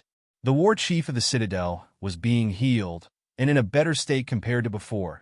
She also gave a speech and inspired the disciples of the Citadel the moment she arrived. Isha was also busy as she was promoted into a full-fledged battle lord in the most hasted ceremony ever. Finally, he took Mirren and Miranda into a portal and traveled to where the Alliance is. Thankfully, it was less than a day away from the Citadel. High Wizard of the Alliance reports to the Lord. In public, John reported the achievements of the force that went ahead and hinted to Kareem what moves he should make next. Kareem put on airs before deciding to go aid the Citadel in the west. Later, John joined Kareem privately and briefed him of the prophecy. The day of shame? You surely jest. No, there is no way that is true. The Crimson Ship returns, not of all times? Yes, then we should, I don't know what to do. Obviously, Kareem was freaking out all over the place while John was acting rather calm. Lord Krylin, what do you suggest? Kareem asked. I was looking forward to the fact that you have some connections with the royal family in Sentinel. For the Ansei wards? Forget it, the royal family won't give up on them. Kareem said. There are many ways to deal with that. Just make the meeting happen. John didn't take no for an answer and gave Kareem a few minutes to leave orders for the Alliance on how to move and make an excuse for his disappearance. He then dragged Kareem into a portal and took him north to Iliac Bay near the city of Sentinel, the glorious capital of Hammerfell. Sentinel is a great city of the Red Guards and the capital of the Kingdom of Sentinel. It is located in the northwestern hills of Hammerfell, overlooking the Iliac Bay. Its population is relatively low due to the inhospitable nature of the surrounding Alakar Desert. However, some fertile fields can be found along the coast near the city. The main street of the city of Sentinel is a great market between the docks and front gates. The city is an exotic retreat for the nobility of Daggerfall and Warest, who delight in the cooking, craftsmanship, and plays that can be found there, one of the reasons why the city was called the Desert Jewel and the Golden Pearl of Iliac Bay. Many great and famous people throughout history have called Sentinel their home, including the renowned poet Welton and the famous Red Guard hero Cyrus. During this night, the situation in Sentinel was dire and the mood was cold. For days ago, when the city was fending off the necromancers, the opposite side of Iliac Bay in Daggerfall was having the Day of the Dead, an annual holiday when people fortify their homes with candles and salt for the dead. The ghosts of the dead rise that day to take vengeance on the living as the ghost of King Lysandus, who would appear to haunt people on that day. The thing was that the necromancer used this to their own advantage and summoned the ghost of King Lysandus and his army of ghosts in the middle of Sentinel to wreak havoc. If not for the fact that Prince Yazid was present in Sentinel and managed to stop the ghost of King Lysandus long enough till the Imperial General Kasha came to help, things would have taken a worse turn.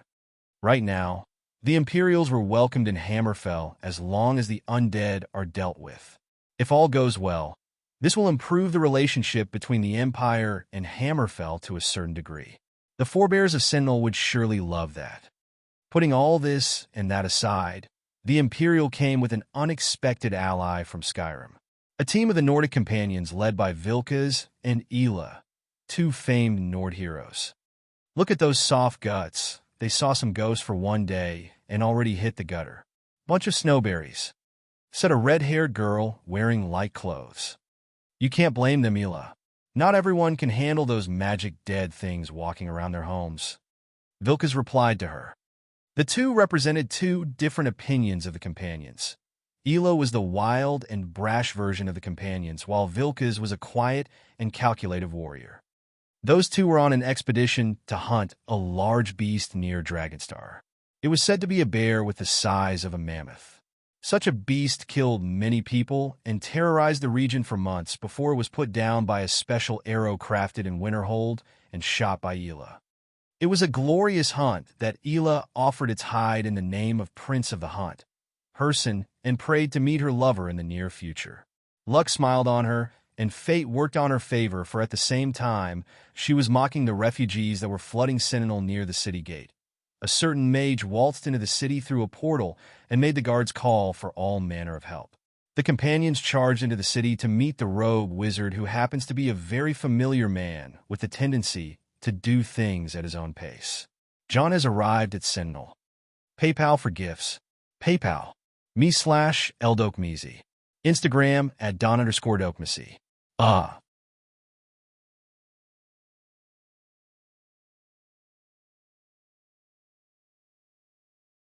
Chapter 490. The Ansei Wards 2. The Return of the Huntress. Hey, King of Sentinel, open up! A certain man in ebony armor stood under a balcony of the palace of Sentinel and called for the king. Stop it! Damn it! Meanwhile, an elf and a red guard were trying to stop him from making any political misunderstanding. Miran and Karim were about to die from the scare in case the wrath of the king of Sentinel was directed at them. Hey, king, come out. We need to talk. Yet John kept calling. Miranda was gracefully standing at the back, looking around the garden they appeared in just now. A minute ago, John just opened a portal in the middle of the palace's garden and kept calling for the king as if they are friends from the orphanage, but strangely, no one replied. It took some time for the people around the palace to realize what was going on, even the king himself staring strangely at his men. Back at the garden, the guards of the palace flowed from all directions towards the source of the strange voice, and once they saw what was going on, they realized they have not one but 4 intruders. Trespassers, arrest them! A guard shouted, but then he made eye contact with John. Arrest us? How cute. Hey, king, come out already. Why do you have so many guards in your place? John kept calling for the king in his uncivilized way. Come on, stop already. Krylin, if you don't stop. Karim and Miran were desperately trying to reason with him, but Miranda spoke. Stop it, you two. Don't you see he is doing it on purpose? She said. Hearing her say that, the two looked at each other and had a worse feeling than before. John acting on a plan is way worse than John acting on impulse. Miranda is smart enough to see through John's actions, so her words must be legit. Meanwhile, a certain man with a strong character walked out of the balcony, looking down at whoever was calling for him. "What is it?" he called back with a deep frown. He looked at the garden to see the guards surrounding four figures. One of them was familiar to him. "Lord Kareem," the king spoke. "King Abbas." Kareem stood straight and greeted the king of Sentinel. King Abbas, a worldwide known strong character whose fame is widespread. A powerful warrior and a poet who reigned supreme after succeeding the throne. He was a strong opponent to both the Empire and Al-Marai Dominion, making him the idol of many crowns despite the fact that he favors the forebears. He looked like a man in his 50s with the red guard features of black hair and dark skin. He had a moderate beard and long hair while being dressed in a combat robe. "What is the meaning of this?" the king asked. Kareem was begging his brain for a proper answer, but John spoke instead. "Hey, you are that king?" John asked. Everyone around was speechless for a second before getting to reboot their brains once again. King Abbas himself was baffled. "That king?" The king repeated strangely, then looked at John and giggling. "Yes, I am that king." "Good. I was looking for you." "And who are you, friend?" the king asked. "I am Krylin. I came here looking for the Ansei wards. You have them." John couldn't be blunter than this. He barged into someone's house, called for him rudely, and asked for his treasure just like that. The king seemed amused by the fact, yet he focused on something else. "You are Krylin? I am aware of the name. You are the mage of the Alliance of the Lords in the South, right?" The king leaned on the balcony with a visible smile. "Yes, I am the one. Looks like being the king is not for a show. After all, you know your things." John replied in a brash way. "Ah, of course Hammerfell is like my own realm of oblivion, so I am well aware of what is going on." King Abbas replied. "Good. You know what I want then. Let's get this over with." The king laughed and shook his head wryly. Just what kind of a strange character this Krylin was. "Krylin, what kind of name is that?" he asked. "Huh." John tilted his head. "I asked for the meaning of your name. Where does it come from?" the king asked, narrowing his eyes. "I gave it to myself. It doesn't have a meaning in particular," John said, keeping the brash act. "Is that so? Then where are you from? And what kind of face under that mask?" the king kept asking. "You're getting complicated all of a sudden, king. Why do you need so many answers?" John stomped with his foot. "Well, you're asking for the Ansei wards. I should at least who am I giving them to, right?"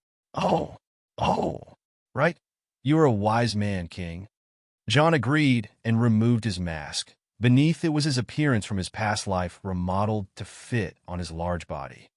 He didn't look too different from his original face, but all the Nordic features were not there, making him more mysterious than before.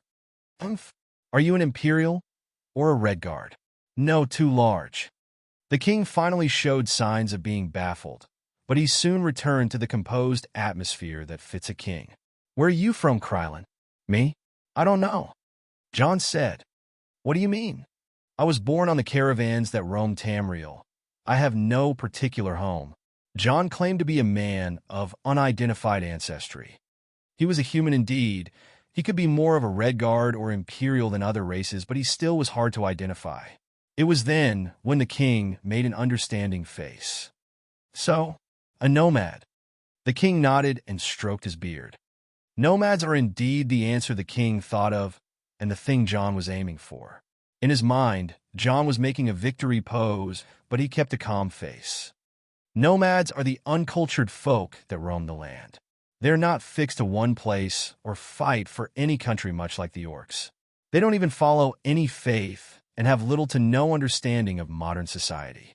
They may treat a king like a boss the same way they treat anyone without even realizing what is wrong with that.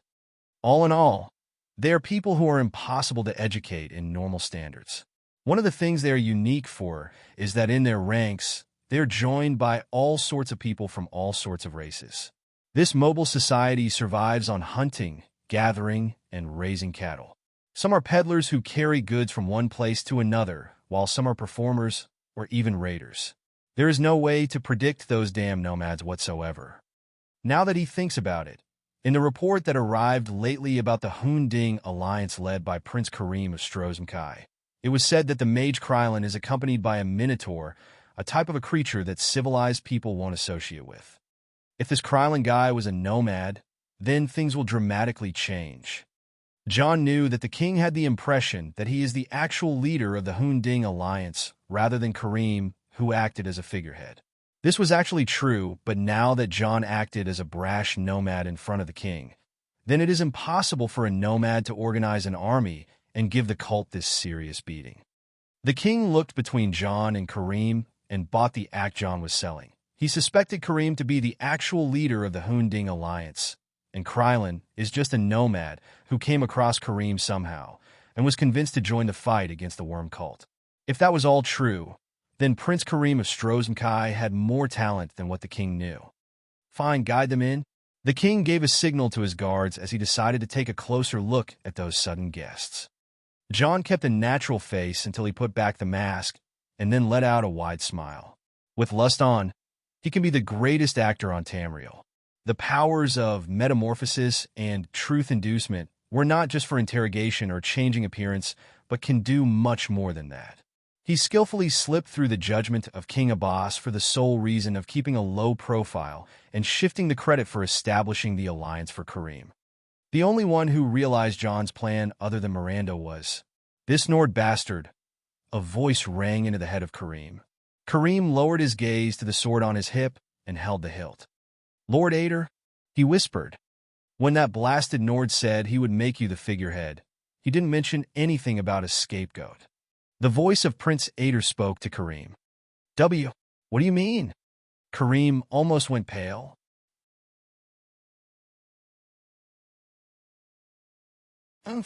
He shifted the attention of the king to be all one you. "Seriously, this sly man is... Come on, don't go so hard on me." Yet another voice interfered in the telepathic bond of Karim and the soul sword. "What is going on?" Having too many voices in his head, Karim almost tripped while walking, but John gave him a hand. John waved with his staff, explaining that he is using it to hijack the signal. "As far as I know, Prince Ader is a very seasoned commander and politician." John spoke directly to Prince Ader through Karim's head. "My reputation was exaggerated, but I know what I am doing." Prince Ader replied. "Says the man who convinced Tiber Septim to make peace with Hammerfell and even gain a self-ruling right under an imperial administration? I'm afraid that it would be hard to think of you as any less." John said, "Sigh, you are as irritating as that man. He kept playing pranks all the time." "Oh. Did he make any dick joke about a man trapped in a sword?" "Oh. Bastards." "Oh. I'll take that as a yes." "Oh. What do you want?" The prince was irritated with John. "Nothing much. I may be putting some pressure on our friend here, but I trust that a sword like you, a prince like you, is able enough to mentor him during such situations. Other than that, please forgive my impulsiveness." "Oh." John smiled warmly, but he was actually giggling slyly. On the other hand, Karim was at his wit's end. Two voices were having a rather comfortable argument through his head. It was a bit too much for him. As John turned away and wanted to haste forwards just a bit, a sudden change in the air caught the attention of the group, and all turned to a certain direction. A split second later, an arrow was hurling at Miranda's throat. John wanted to react, but luckily, Miranda bent backward and fell on her back, avoiding the arrow that landed on the ground, digging a small pit where it landed. "Wow!" Everyone in the group felt a cold chill and looked towards where the arrow came from. Not sure how, a red-haired young woman came through the garden of the palace, charging at Miranda as if she was the killer of her kin. Mirren and Karim tried to stop her, but they were sent away by a swing of her arm. She looked at Miranda, held her from her clothes, then started dragging her away. "Hey, do something!" Mirren called for John, but the latter was nowhere to be seen. Miranda tried to resist, but she proved to be weaker than the red-haired young woman. "What are you?" Miranda struggled to break herself free, and once she took a step away, she pulled out her daggers and faced the red-haired woman. Who am I? No. Who are you? Why do I smell him all over you? PayPal for gifts. PayPal. Me/Eldokmezi. Instagram at Don_Dokmesi. Ah.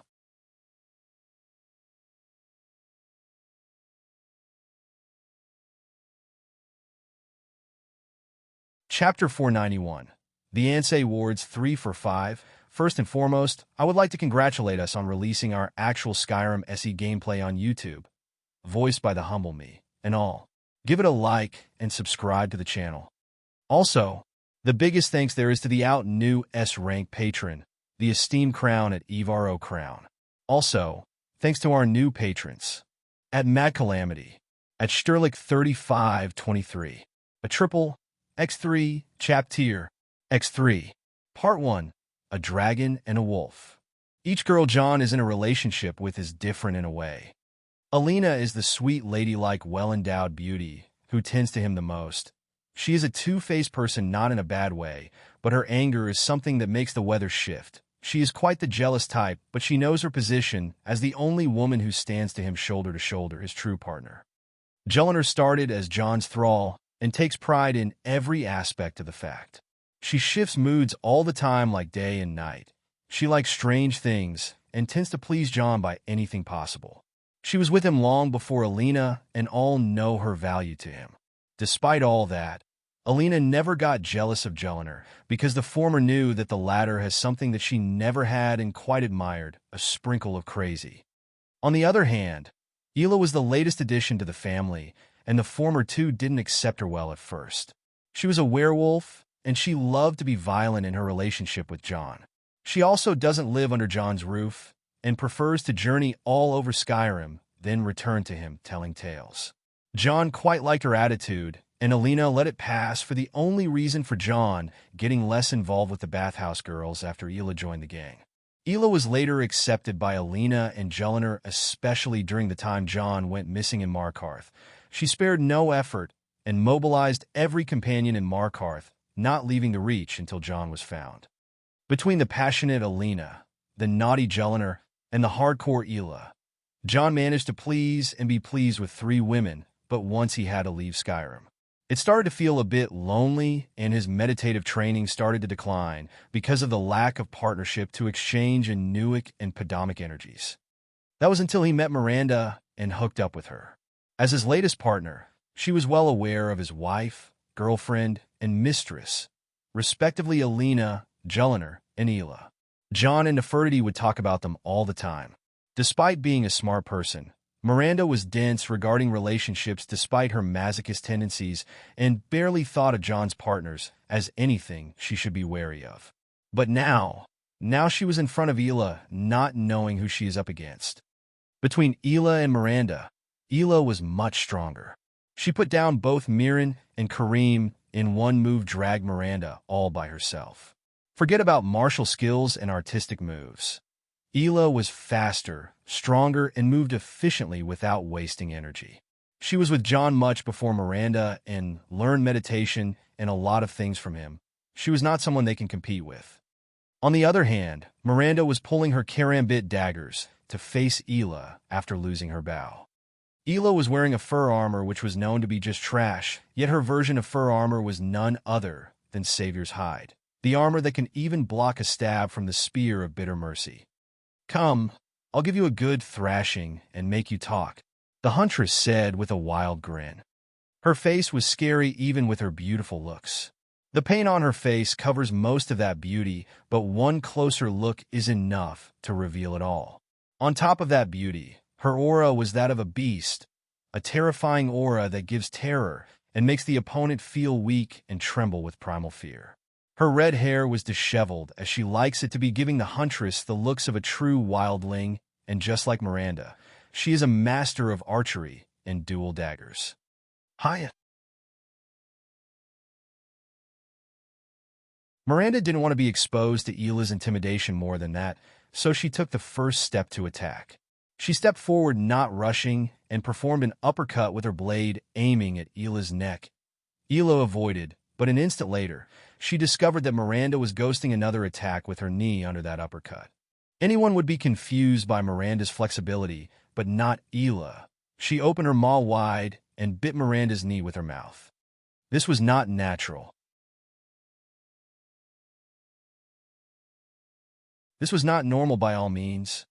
Miranda felt the pressure on her knee from Ela's jaws and felt like her bones would crash, even with a plate protector guard on her knee. The way Ela's jaw moved and started to transform was scary.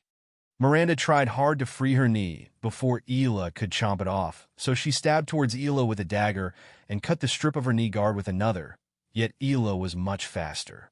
Ela caught Miranda's two hands, stopping all her movements. Miranda risked it all in one move by using the other knee and finally managed to hit Ela's face and free her knee. Instantly, she took space away from Ela. Seeing Ela transform, Miranda realized this was no normal transformation. Ela was not transforming into a normal werewolf with a regular appearance. She was in a more human appearance than that of a monster. Only her jaws extended a little, and her arms and legs grew larger with red fur covering them. Her back and feet didn't even extend like a normal werewolf. What sort of transformation was that? Miranda couldn't help but question the fact. Ela was clearly a werewolf, but to think she was capable enough to only activate the beast form partially to the point where she can just take out the biological weapons of a werewolf and ignore the rest of the transformation. Ela had the sharp fangs for teeth in her jaws and the sharp claws for her nails. This was an efficient and complete, accurate transformation to the point where she still looks recognizable. She didn't even look feral or out for blood. She was grinning playfully, watching Miranda lose her cool. "You're done for, soft gut." Ela jumped while sweeping with her claws at Miranda's face, but all of a sudden, a portal opened between the two and someone flew from it. "Get out of here. This is not your place to hide." "Yes, this is our place only. Don't you hide in little girls' places once again." Nefertiti and Beth seemed to have kicked John out of the shadow world. "No, wait." He desperately tried to go back, but by instincts, he was already blocking Ela's claw attack and Miranda's desperate stab. Nefertiti and Beth grinned playfully and closed the portal to Shadow World. Just a minute ago, John detected Ela's aura way before she detected him and went as far as using the skeleton key to gain access to the Shadow World.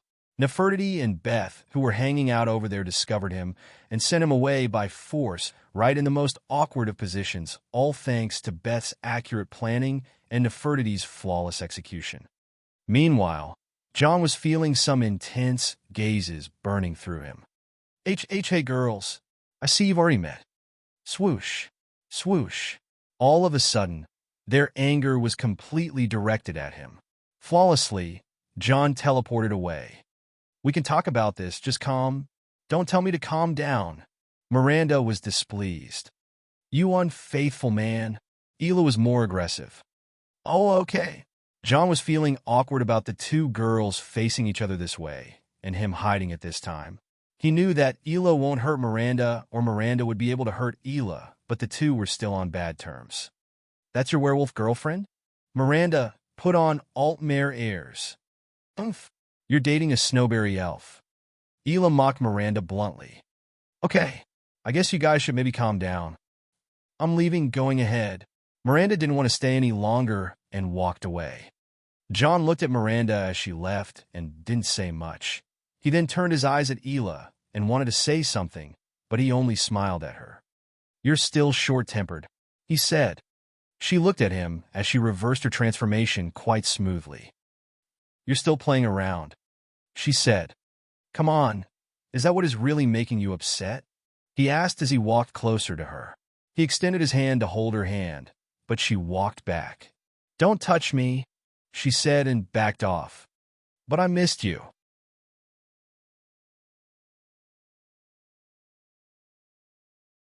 He walked after her. "Yeah, were you thinking about us when you were with your elf doll?" she asked. John looked to the side and wanted to stand up for Miranda, but as Ela said, Miranda actually looked like a doll, or rather a wax statue. She was exceptionally beautiful even for human standards. "She's better than other elves, believe me," he said.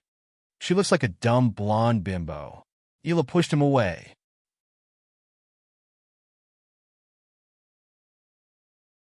"She is not dumb at all. She is quite smart, actually, and she is very perceptive and quick-witted. He felt like he had to stand up for Miranda. Really? Fine, she's a high elf. She's blonde. She's taller than Alina. Do you have any idea how many household rules you broke so far? Ela asked. John frowned and started counting. All of them. His face went pale when he remembered about the household rules. Get your shit together, John. Don't you know how insecure Alina is about girls taller than her? Okay, John said as he removed his mask to wipe off his sweat. As he was about to put it on again, Ela held his hand, making him halt on putting the mask. Oh, sorry. John realized he had the mask on the whole time. Ela looked at the fact that she hasn't seen for more than a year. She smiled, forgetting all her rage just now. You haven't aged one day, she said. A few, he said. After a certain point of meditative training, I got to have an eternal flesh. My aging has stopped, he said. You are immortal? She backed down with a yellow face. No, my appearance doesn't age beyond 18 anymore. It is after you complete the perfect human frame, he said. Oh, right? Alina was about to advance the last time I met her, but she was halting it for some time. I see, she must have figured out that there are ethereal tribulations. What is that? Nothing you should concern yourself with right now, John said as he touched her cheek. She reacted by trying to bite off his hand, but he retreated his hand away. Don't be mad at me, he said. Who is mad? I hate soft moves, you sweet roll. Be a man. Goodness me, they keep calling you the huntress this and the huntress that. They should just call you Mad Dog Ela. Mad Dog? Fine, this Mad Dog is about to dig her claws in your back and her fangs in your ears, she said as she held him violently. Oh, John smiled playfully. You only do that when you hit the climax, he joked. On the other hand, she was serious to the point where her claws actually started to grow. How do you do that? He asked. Alina said I've refined parts of the Daedric wolf spirit in me, so I can control it more. Fascinating. John was completely aggroed by the new discovery.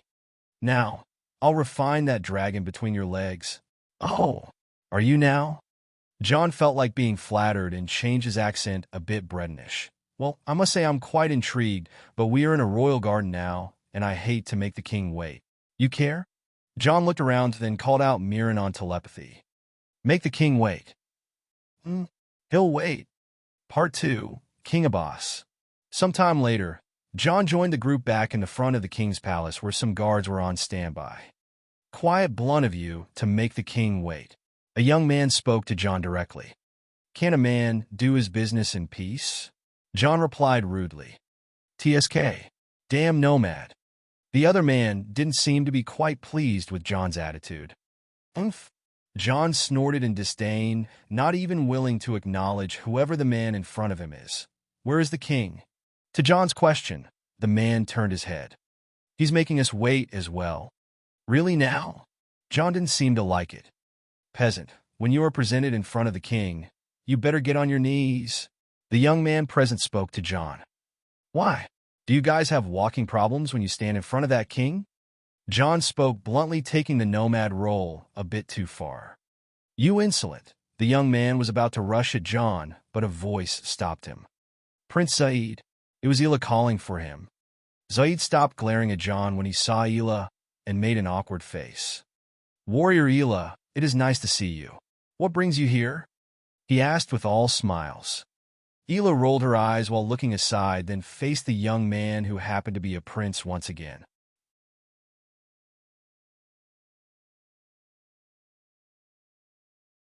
I was checking those infiltrators and investigated around, she said. Investigating? Oh, you mean the banging that happened a while ago? Banging? For some reason, both Ela and John reacted the same reaction at the same time with the same tone and the same fright. Yes, the land was banging a few minutes ago. We dispatched some soldiers around the city, but it seems that the bangs came from the palace, so the king is keeping it under lockdown until the source is identified.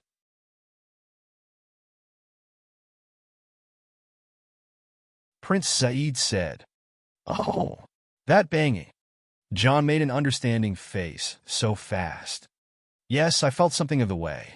It was quite strange, and I looked around. Maybe something related to magic. Ela dismissed it as doubtless, says John. Or maybe something dormant like a sleeping dragon. Mira wanted to add something to the mix. How accurate? John mindlessly agreed. Not really, Ela said, glaring at him. No, it was definitely banging. Miranda confirmed it. Maybe. John wanted to avoid that word. Definitely, it also should have felt good, those bangs in the ground. Ela directed a sassy tone to Miranda, who looked unamused. Mirren looked between Miranda and Ela after being briefed about Ela's identity from Miranda just a while ago and managed to envision what just happened. He looked at John with wide eyes, but John pushed his face away. Meanwhile, not anyone other than those four could figure it out and thought that Ela and Miranda had some sort of rivalry after they fought earlier. Lord Kareem, please keep your attendance in check. Prince Saeed wanted to take Ela's side. Keep who and what? John questioned. Did I direct words to you, Nomad? Do you need to direct words at me for me to reply to you? How do you city rats even speak properly? This man, he's unbearable. I'll report your group for slandering warrior Ela. Prince Saeed pointed fingers at John, then turned to Ela and tried to invite her away from those barbarians, but got bluntly refused. Not long after, the Chamberlain came out from the palace's main building and invited Kareem and his group in. The inside of the palace was very decorated with a red guard style that came second only to the Almorai architecture in its beauty. With fountains, goldware, and damsels all over the Sultan's palace, John couldn't help but shake his head wryly. What was this dumb king trying to do? It was clear as day. He wanted to impress the nomad mage known as Krylin. The man who walked into the royal palace of Sentinel without alerting anyone. The man who is supposed to be a nomad whose civil experience follows its basic needs. John always wanted to be underestimated by acting like the sheep to eat the wolf. Why he played the role of a nomad was for a situation like this when the king tries to impress him with shiny stuff to rope him to his side. Probably the reason why the kind shut the palace for a little while and sent a prince to make sure the guests are in check was to prepare this scene to amaze a pumpkin like Krylin. Sadly, he was playing in John's hand from the get-go. John dumped the credit on Kareem, acted as nomad, and will keep playing idiot till the end. And now, in front of the king, John and the others stood. So, king, the swords we came for, did you prepare them? You should know they are vital in destroying the walking dead, right? John ignored all else around him and directly spoke to the king. The people around the king were baffled by the unmannered nomad and wanted to educate him, but a mage with Krylin's name had his disposition for his immense power was known across Hammerfell by now. King Abbas was trying to see a weakness in the man named Krylin, but the latter seemed to be fortified in a layer of density. Mage Krylin, why don't you sit down and enjoy yourself first? The palace is a tranquil place, and mages, such as yourself, must value quiet, the king said, but John cut him. Battle mage? He said. The king questioned. I'm not a mage. I am a battle mage, he said ever so proudly. John can be called both a mage and a battle mage before, but this time, acting as a mage that only serves in fights gives him the opportunity to not be swayed by research offers and colorful materials. The king sighed and regarded Krylin as a tough nut to crack.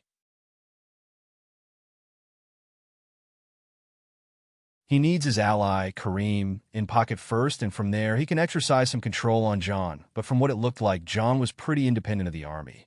The easiest thing to rope such a person would be to play along with their game until favor is indebted. So, Battle Mage, you are in need of my Ansei wards. You should know the value of those wards to Sentinel and all of Hammerfell, right? King Abbas asked. True. Items of olden times forged by and from the souls of 3 heroic sword saints. Sword singers is what they called.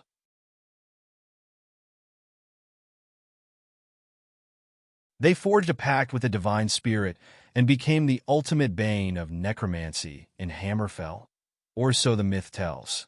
John said in the manners of a mage. Impressive. A student of the arcane indeed. then you should know what it means to possess a Shihai left by a long-dead sword singer. I do know. Sword singers have long since gone extinct, a tradition every Redguard dreamt about being the hero who would bring back. A power so terrifying that it devastated the old home of Redguards, and from its name, the mystical classification for it should be tonal magic, the strongest known magic. Remind me not to underestimate the knowledge of a mage next time. The king giggled. Don't underestimate the knowledge of a mage next time, John replied. Ah! The king burst out in laughter. The swords? John asked. They are here, but let's say you convince me to give them to you. Do you really think you can wield them? The king asked. Unamused, John gave a silent sigh and nodded. Oh, and who might that be? The elf girls? The king questioned. We are not sure yet, but one of our group can, Kareem said. And you want to use the wards to protect the land from necromancy. The king seemed rather doubtful. You'll have to do with anyone who can wield a ward, John said. The king was offended at this one word John said. For a nomad without a sense of belonging, this is rather easy for you to say, but I wish to see no one other than Redguards wield those blades. Do you understand? The king felt like he was taking this matter over the very survival of his nation, Sentinel. John could understand him very well, actually, for he holds Winterhold in the same value. Loud and clear, John nodded. But whatever that is, you must know that wielding not one blade, but all the three will require you to widen your area of search. I think you're already looking for candidates to wield the ward. Indeed, I brought you four, and better now than never. The king seemed to be less amused than John. Now were troubled times, and this mage Krylin seemed to be less cooperative than ever. Such a powerhouse can't be let to roam the lands freely, else he is to be considered an enemy of the powers of the lands. Thus would any monarch react. Yet one thing was certain, and that was the need for a man like him was important at the moment. It is if you are not with us, you're against us, but now is not the time for infighting. You are smarter than you act, mage. The offer still stands until the dead are dealt with. King Abbas spoke his rule and stood off his comfortable seat. The funny thing was that the other people and erotic maids littered around the room all walked out as unamused as their king. One could see that each one of them was carrying a dagger or a blade hiding carefully. John couldn't help but grin. A harem of housecarls is a dream to every nobleman indeed. Following the king, who walked to a certain place in his palace, and following him through a corridor well hid in plain sight, the group arrived at a stairway leading down to a vault protected by a Dwemer brass gate and a bunch of stone-crafted statues of warriors on both sides of the hallway leading to it. Beyond that gate lies the sacred blades. Advance at your own risk, the king said as he pushed the brass door open. Part 3. The gay scene gone wrong. In there, a room was revealed looking run down, with some parts of its wall crumbled and sand coming down from at a corner. From the gate, there was a stone walkway, and at its end was a crucial platform with 3 statues taking 3 different poses. Pick Ansei Ward's Hall in Instagram and Discord. On the walkway, there were some young men and women who were crawling on the ground trying to advance forward. Some were even passed out while others were in critical condition. The Ansei wards are not just some fancy sword kept under the palace. They can even protect themselves in this hall, as well as the rest of Hammerfell, weakening all necromancy, the king said. So, they should just be kept here, weakening all the presence of necromancy in general, John said. If that's the case, then you are right, but lately, this grim sky above our home is nullifying the effect of the wards. They're called wards for the sole reason of being kept here to protect, not to be taken out to strike. The king explained. And what went wrong?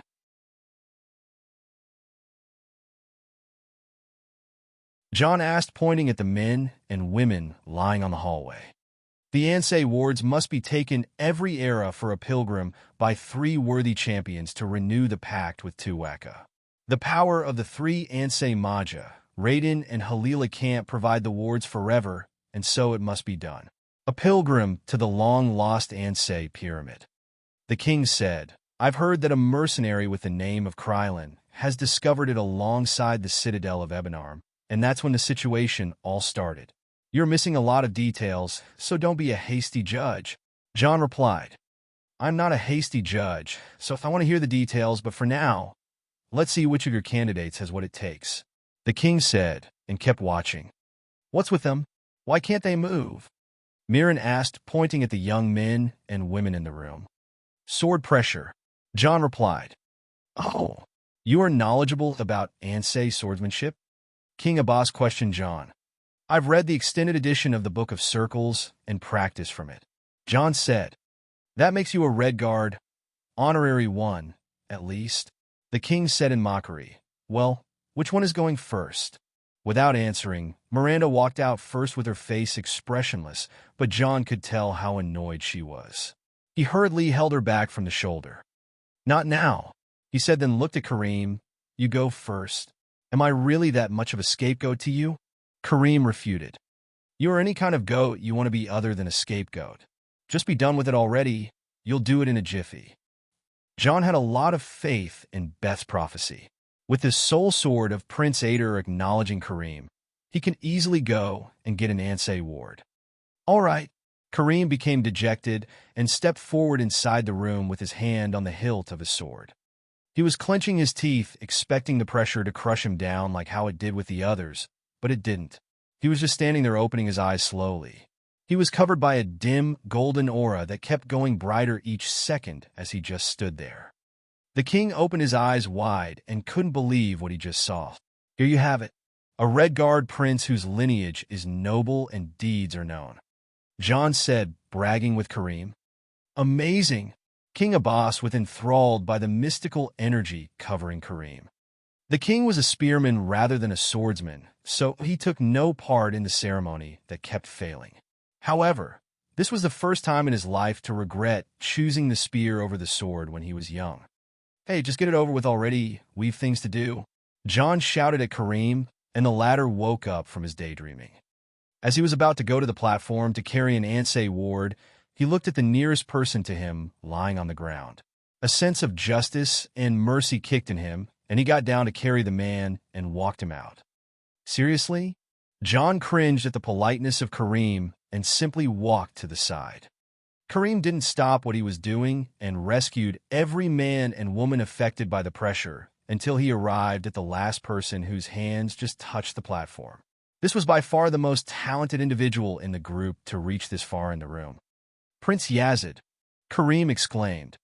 Prince Yazid, son of King Abbas, the heroic prince who led the fighters of Sentinel against the necromancers in the past couple of days, was here as well.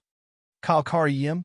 Yazid reacted to Kareem as he regained his consciousness slowly. Hold on, I'll get you out. As it seemed, Kareem and Yazid were friends and very close at that since the days Kareem was studying at the Academy of Sentinel. Such a reunion was a good motivator for Kareem to stick to the righteous path despite John's glares.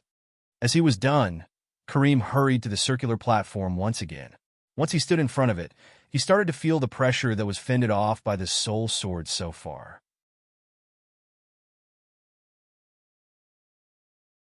Still, he managed to remain his ground and took one more step ahead. At that time, one of the statues reacted by glowing in blue light. You really have some good lighting effects here in Hammerfell. John mocked with a grin. The king snorted and kept focusing on Kareem. This blue light started to condense outside the statue on the right and formed a sphere which then morphed into the ghost of a person. A sword saint.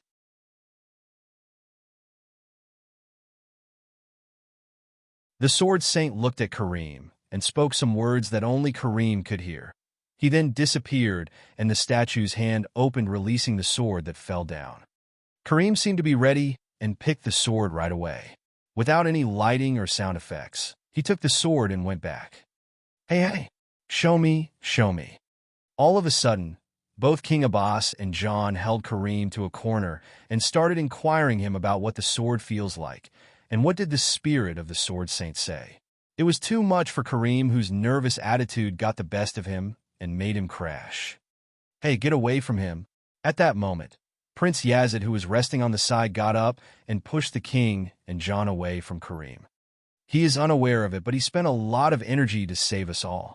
At least give him a breather. Prince Yazid said. Just that made him go that pale? Kids these days. Back in the day, we would have swallowed a whole jug of camel ghee and patrolled the desert twice on foot. The king felt disappointed. That's very boomer of you.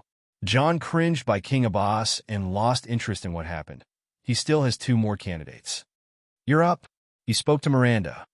The latter didn't say much and just walked into the room. She's angry at you? Did you make my sister angry? Mirren questioned John in an angry tone, but John only shrugged his shoulders. Still, as soon as they looked up, they could see Miranda stumbling down and falling after the first step. Mira! Sis! John and Mirren rushed ahead, but stopped at the gate's limit. They were not sure if they could be of help there. Wait, I'll go. I'll bring her. Kareem stumbled up staggering after he lost a lot of stamina. Rest first. John waved at him to sit and rest, and kept thinking. Alina would have done that without a hitch. From the back, Ela spoke. Yeah, but she isn't here now, and this was not supposed to go like this, John said. His words seemed to have leaked out loud, as the others were all looking at him. Wasn't supposed to go like this?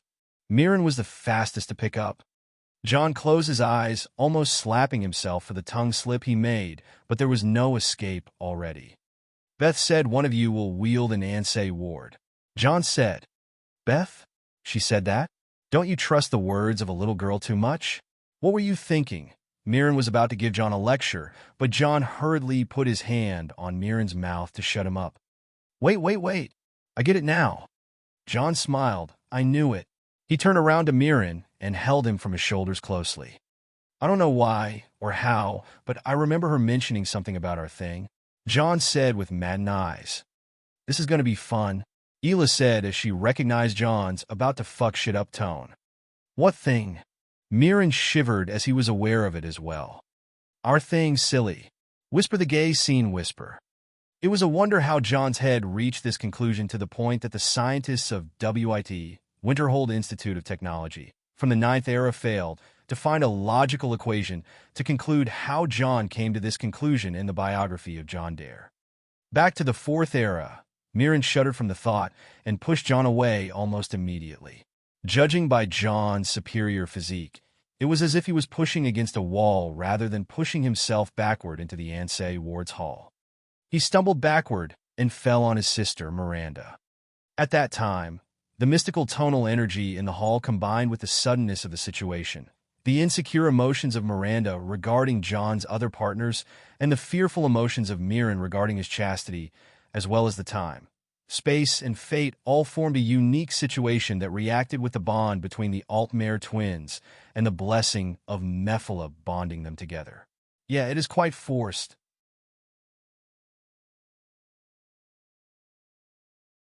Once everything was in order, a strange magical situation happened. The twins had a phenomenon happening to them flashing in strong white light that took over the surrounding in a second before disappearing, leaving only one person behind. Not a person anyone could recognize, or rather a person who should have never existed. A high elf taller than any high elf. No one was able to tell if it was a man or a woman. The bone structure was okay for the first glance, but it wasn't for those who know bones.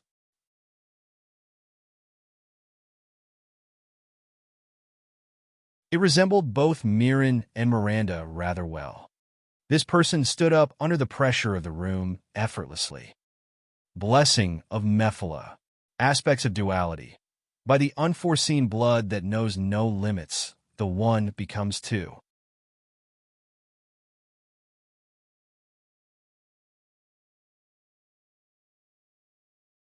Chapter 492 Mir.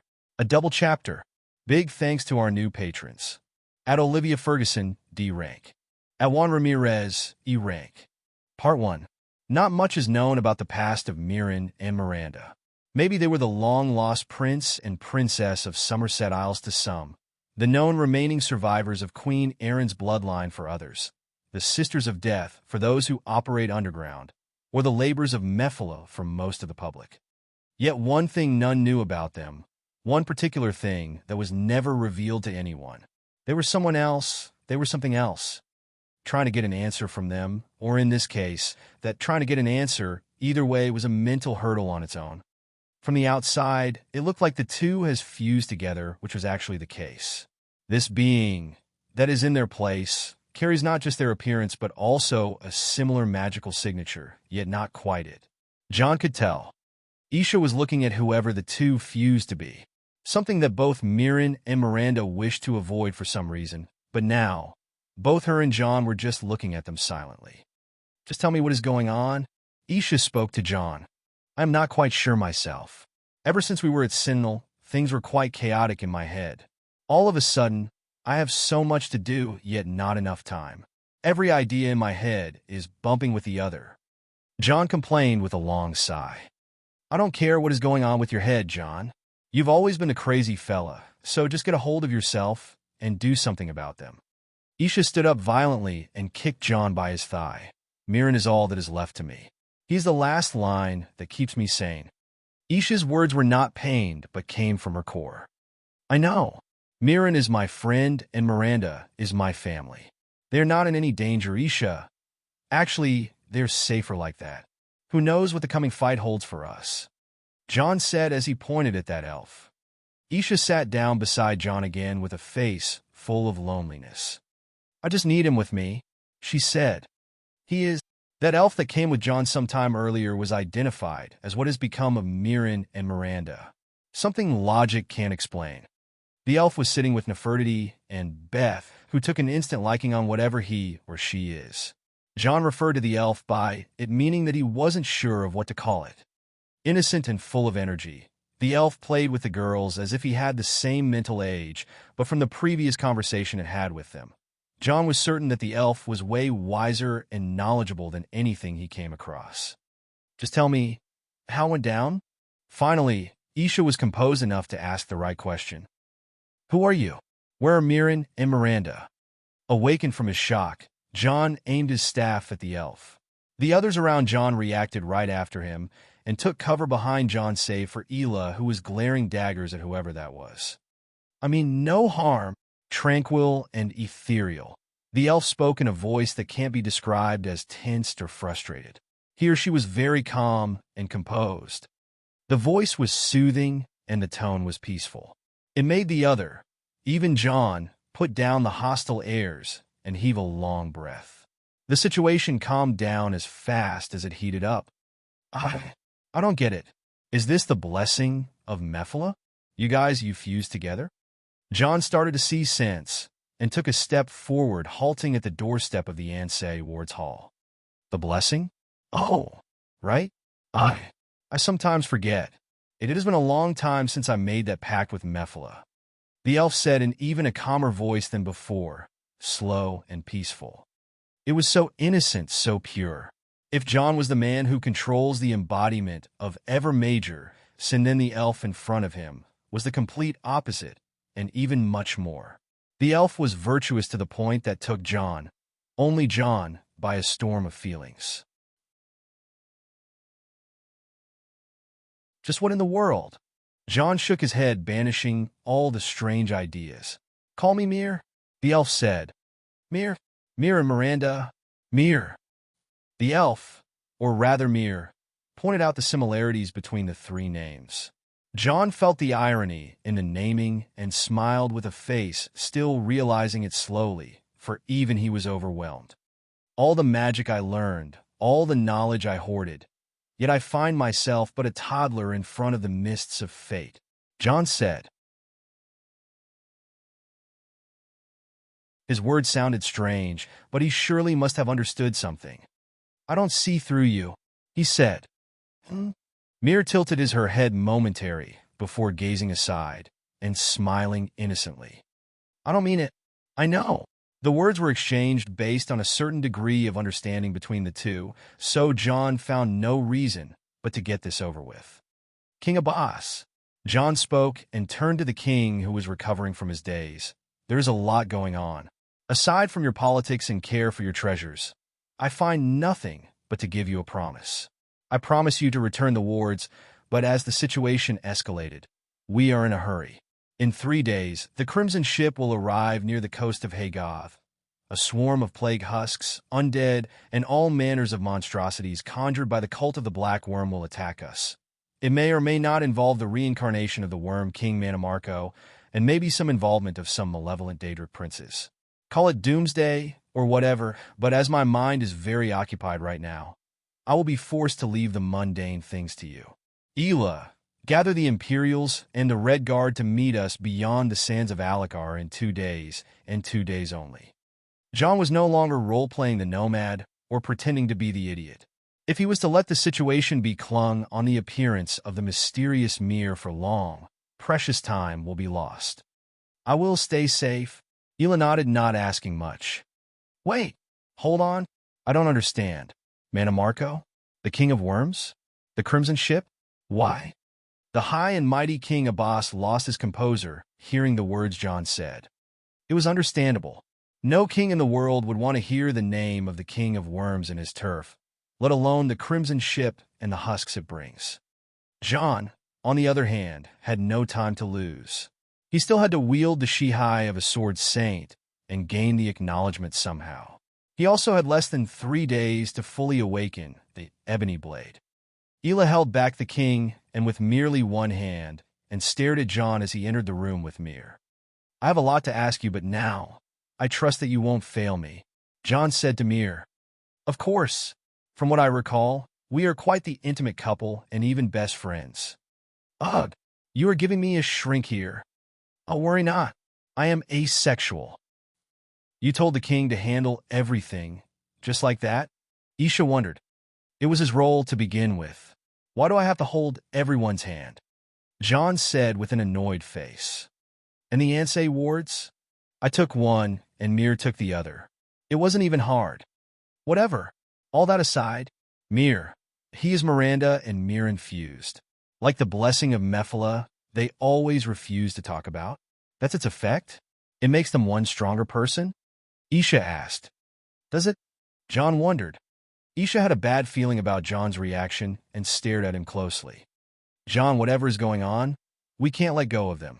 It has been the 4 of us since the start. Only 4 of us? What are you not telling me? Isha shook John. I'm not letting go, you dumb fool. John hit her hard on the head without hold back. Whatever is going on, there is only one way to get a clear understanding of this. Let's ask him or her. God damn it. Still confused, the two let out a sigh and looked at Mir, who was laughing innocently without any care in the world. It was as if his background was full of rose petals and butterflies. You can see it too? Isha asked. Shut the fuck up. John said, Hey Mir. A word. He called for Mir, who was playing among Nefertiti and Beth. Mir heard him and smiled even brighter, then stood up and came running towards them. Just before Mir could reach John and Isha, it stumbled in its steps and staggered down, falling on its face. Ouch! The two closed their eyes and let out a sigh in unison before standing up and giving him a hand. As Mir was pulled up, he stood happily and hopped on the two, laughing and hugging them at the same time. Zoe, huh? Looking at John as she was being hugged, Isha had a dangerous look on her face, telling John that this is mostly his mess to sort out. I know a good tonal frequency that can be produced by Sunder. If we can direct it to the head, we can bring back Miranda and Mirren, but I'm not sure the consequences. John offered the most instant solution he could come up with. Shut the fuck up. She returned the insult to him and pushed away Mir. Look at the mess you made of your face. Be careful when you run. She spoke to Mir while cleaning its face and hair from the sand. Sorry, I was excited. This is fun. Mir said so purely. What is fun? John asked. This last time I went out, it wasn't easy to understand. Humans, elves, and beast people in general don't treat me well. Mir said while looking down with a wry smile. Isha looked at John, telling him, act nice if you want to save time. John sighed in return and spoke. People in general are hard to deal with, John said. I know, right? Mir related right away. Yes, they are assholes. John continued, taking his side. I don't see any point of similarities between people and anuses. Mir said with a questioning face. John closed his eyes. It is my turn to miss Mirren now. He was great when it came to exchanging insults. John lamented his friend, and Isha decided to take matters into her hands. Can you explain to me what's going on? She asked. What's going on? Mir wondered. I'm not talking to you. You are both useless. Isha was fed up by the John and Mir and looked at Beth. Why me? Beth asked. From what I've seen so far, only the brat with tattoos have all the answers. Isha went after Beth, who hid behind Nefertiti. Nefertiti, in return, spread her arms to block Isha from catching her bestie. Adorable! Isha wasn't taking no for an answer. She held Nefertiti by her head, and Beth as well. Now speak. To Isha's shout, Beth felt somehow offended to be forced to work and snorted with an attitude. Only when Isha squeezed her head did she speak. Okay. I'll tell you what I know. I'll tell you. Isha put her down, and she started to speak. According to what she knows, Mir is a high elf, neither a man or a woman. It was to be born as a normal child many years ago, but some outside interference created it. Created it? I don't get it. Isha felt heavy on her chest. The blessing of Mephala. It creates duality. John said. What? Isha questioned. Indeed. Beth agreed. What do you mean? Isha asked. Where are Mirren and Miranda in this story? John looked at Mir as his theory was finally confirmed by Beth. I was afraid, but it is true. A strange offspring you are, Mir. Tell me, do you prefer to be addressed as a male or a female? John asked. Part 2.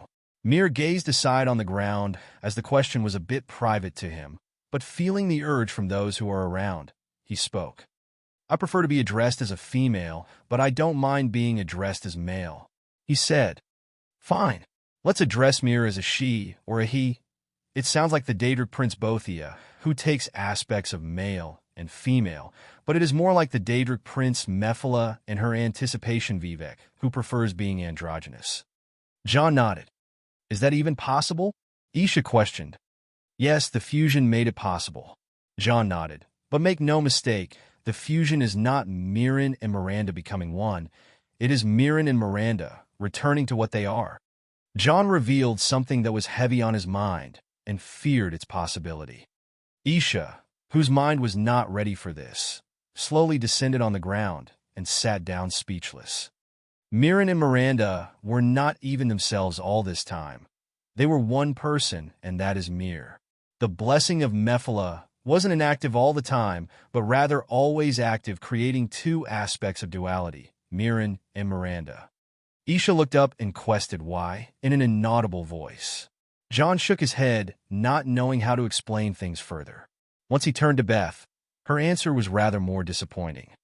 The bloodline Mir hails from is the bloodline of the most ancient Altmere family, the royal family Almarai. They are the purest blood of all elves and the closest to the elder elves, the Aldmer. A certain deviation happened to the blood when Queen Erin Arana Almarai, founder of the first Almarai Dominion, was born, making her immune to fate. Fate is what binds the creature to the world, and thus, Queen Erin was unforeseen. She could have ascended from the world the moment she was fully grasping the potential of her power. She didn't need all the struggle mortal needs to go through to return to Aetherius. Mir is the strongest blood after Queen Erin, but as the unforeseen blood is immune to fate, no one can ever divine them through prophecy. I am completely useless here. Beth had a very sophisticated explanation about Mir's state and added, if you want to know more, ask Mir. Under the pressure of Isha's and John's gazes, Mir felt the urgency to talk. Crouching down in front of Isha, Mir looked at her eye to eye and held her face. You know, I love you. I love you the same way Mirren loved you. Mir's warm smile touched Isha, who leaned her head forward. Mir held her up close and turned to John. I love you as well. John snorted at first, then started laughing. You totally ruined the gay scene I had in mind, John said, and sat on the ground as well. In the middle of the core area of the Hunding Alliance camp on the edge of the Alakar Desert, Mir started to tell a story that started over 182 years ago. The story started with some high elf prisoners who were members of the Altmarai royal family, which fell to ruin after the Thalmor uprising that started on 4E22. The royal family that was on the run for many years and thought to have escaped was caught in Hammerfell, sentinel during the Night of the Green Fire in year 4E42. At that time, these prisoners were a man and a woman who were to be the next king and queen of Somerset. Their names were forgotten in history, but according to the Thalmor, they're the purest blood of the Altmare. If cultivated, they could be transformed back to Aldmer, elder elves. The Thalmor at that time had many goals, but as elves, they sought out the return to their original home way before Somerset or Alinor. They wanted to return to Aldmaris, where those elves, who fell from favor becoming the low form they call Altmare, can attain their former glory and become Aldmer once again. They only needed an Aldmer to lead the way back. Aldmaris, also known as Old Aldmaris and Old Elnafay, is the mythical lost continent from which the elves are said to have originated. What befell Aldmaris after the Aldmer left it is an enduring mystery. Some claim that the angry gods of the Aldmer sank the land into the sea. Others that Aldmaris has left Mundus altogether and will not return until the races of Mare are reunited. The legends were unreliable, so they wanted to return to the source by recreating an actual Aldmer. Those Altmare man and woman whose blood was most pure were forced to undergo experiments by infusing magicka and souls to their spiritual roots in brutal ways, but as the sources were not enough, the Thalmor researchers were forced to look for an alternative source of power, and that was when one of them suggested using the energy of the most hated enemy of elves to cultivate those two purebloods. The energy of Jode and Joan, or the ones commonly known as the moon's Maser and Secunda. The celestial objects that, if one believes the myth, are the actual corpse of the traitor spirit of creation, Lorcan. As the experiment took such a turn, the Thalmor took the two prisoners to Elsweir, exactly in the most important temples of the moons where the Khajiit worshipped the moons.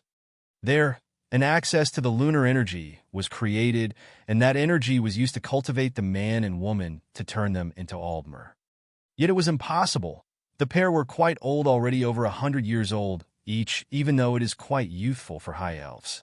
No matter what, the two were impossible to mutate back into origin. But something else was an infant.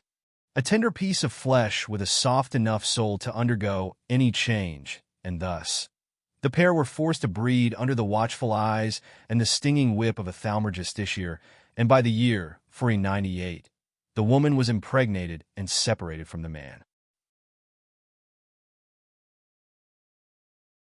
She was put into a magical coma and was cared for extensively to safeguard the baby inside here, but the Thalmor were not the type to waste time on a child to be born. The experiments were kicked off once again on an unborn baby. Cultivating the bloodline, enhancing the soul, empowering everything there is to be. This child was being genetically enhanced by every magic there is to create something beyond normal, to create not just an Aldmer, but the most perfect elf ever existed. The energies of the two moons were drained on a massive scale, as the experiment was succeeding in every aspect there is, but there was a side effect that happened on the moons. They disappeared. The moons of Tamriel disappeared one night from the sky without any notice. This started in the same year of 4E98, and the event known as the Void Nights started from 4E98 to 4E100. 2 years the moons kept hidden from the world to mutate a child that was to be the future of all elves, the one who returns them to their home Aldmaris, their prophet and messiah, as the Thalmor believed.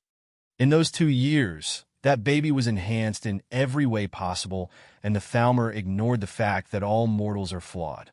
Their twisted imagination allowed them to think that an Aldmer is the most perfect being under Aetherius, the most beautiful, the most powerful, and the most exalted there is. They thought if the Aldmer were given the chance, they would have been able to reverse the creation and ascend back to Aetherius. The arrogance and the vanity of the Thalmor were what created this being they wanted to attribute to their origin being Mare, elves, so the child was called Mir, the genderless infant who was to be the god they would worship when it reaches power. Years passed for Mir to become but a child raised by a group of extremists. They wanted to teach him things about their way, but That child was already knowledgeable since the day a child could speak. It was a miracle that boosted their arrogance a mile. But the thing is, this child was too knowledgeable. Truths that should never be known, ugliness about the world, lies and deceit. The child who was created to be the most pure of all things hated each and everything the people around him stood for. Yet, how can a flawless creation, such as Mir, come to act upon hatred? He was simply incapable too. He was flawed. Mir sought out salvation of his flaws. Mir sought out to be ordinary, and one day, when he was gazing at the reflection of moonlight cast on the sea, at a shore near one of the most dazzling palaces in Alinar, he just spoke. "Haven't you been watching me for too long?" To the question Mir asked to thin air proved to have answers. "And what do you want me to do? You can unhear my whispers. You can refuse my calls. You can unthink me of your surroundings, and I won't appear to you. So you talk. So you finally have a wish." The answerer asked him what he wants. "In me? I can't. I know." Mir's wish was to never exist. "Your ideas are simple. You are still taking the form of that child you are. You are free of form, gender, and fate itself. Why don't you come to oblivion? Be one of us?" The voice asked. "It is lonely," Mir said. "Us? The Dater Princes? Lonely?" Mephala was fed up with games. "Yes, very lonely. Don't be offended. Loneliness is my craft. I never knew a thing or a one. I don't want to be lonely anymore. Can you make that happen? I can be around you. I don't want you. Oh, you are breaking my heart." Mephala took all forms that can sway even the coldest of hearts. Women of all sorts, men of all kinds, children, pets, creatures, but Mir was unfazed by any. But one thing moved Mir, and it was as if the world showed something Mir never thought of. It was when Mephala split into two, a male and a female. Mir's eyes widened, and he looked at his two hands. Mir wanted desperately to be something more. "Is that so? You like that?" The pair, that is Mephala in front of Mir's eyes, questioned in surprise. "Yes." Mir couldn't think of a better solution. "How simple." Mephala returned to the form she preferred, a woman with spider-like features. "Will you?" Mir asked. "I will, but you owe me." Since that night, something changed about the whole being that is Mir. For the curiosity of Mephala was drawn to the being that has no string attached around him whatsoever, the strings that Mephala feeds on, which are the bonds of mortals. But that night was not just the night when Mir fulfilled a dream of his, but was also the night when the faction of the Thalmor that created him fell to another faction of Thalmor over a power struggle. That night, an Altmare ancestor, known as the White Lady, came to the palace where Mir lived and looked for the last heir of Alinar, only to find two twins sleeping in each other's arms. Mirren and Miranda were taken by the White Ancestor to Elsewhere to be raised away from all struggles, with the secret of Mir dying in the drainage of history for too long. Since then, Mir emerged a few times, and each time, parts of Mir crumble, for Mir always meant to be Mirren and Miranda, the perfect form of the most flawed mortal ever created. An Aldmer? Isha wondered. Mir gazed away with a wry smile, not confirming the truth. Not just an Aldmer. John denied it. An Elnafay? Lore term. Elnafay, the fated descendants of the Edra who walked Tamriel, as well as the ancestors of Men and Mare. Void Knights. Exactly 2 years from 4E98 to 4E100, the two moons around Nirn disappeared for a mysterious reason unknown to the general public, causing a big impact on the moon-worshipping Khajiit, whose very biology is affected by the moons. The Almaride Dominion claimed that they managed to return the moons using ancient magic, causing Elsewhere to leave the Empire and join the Dominion.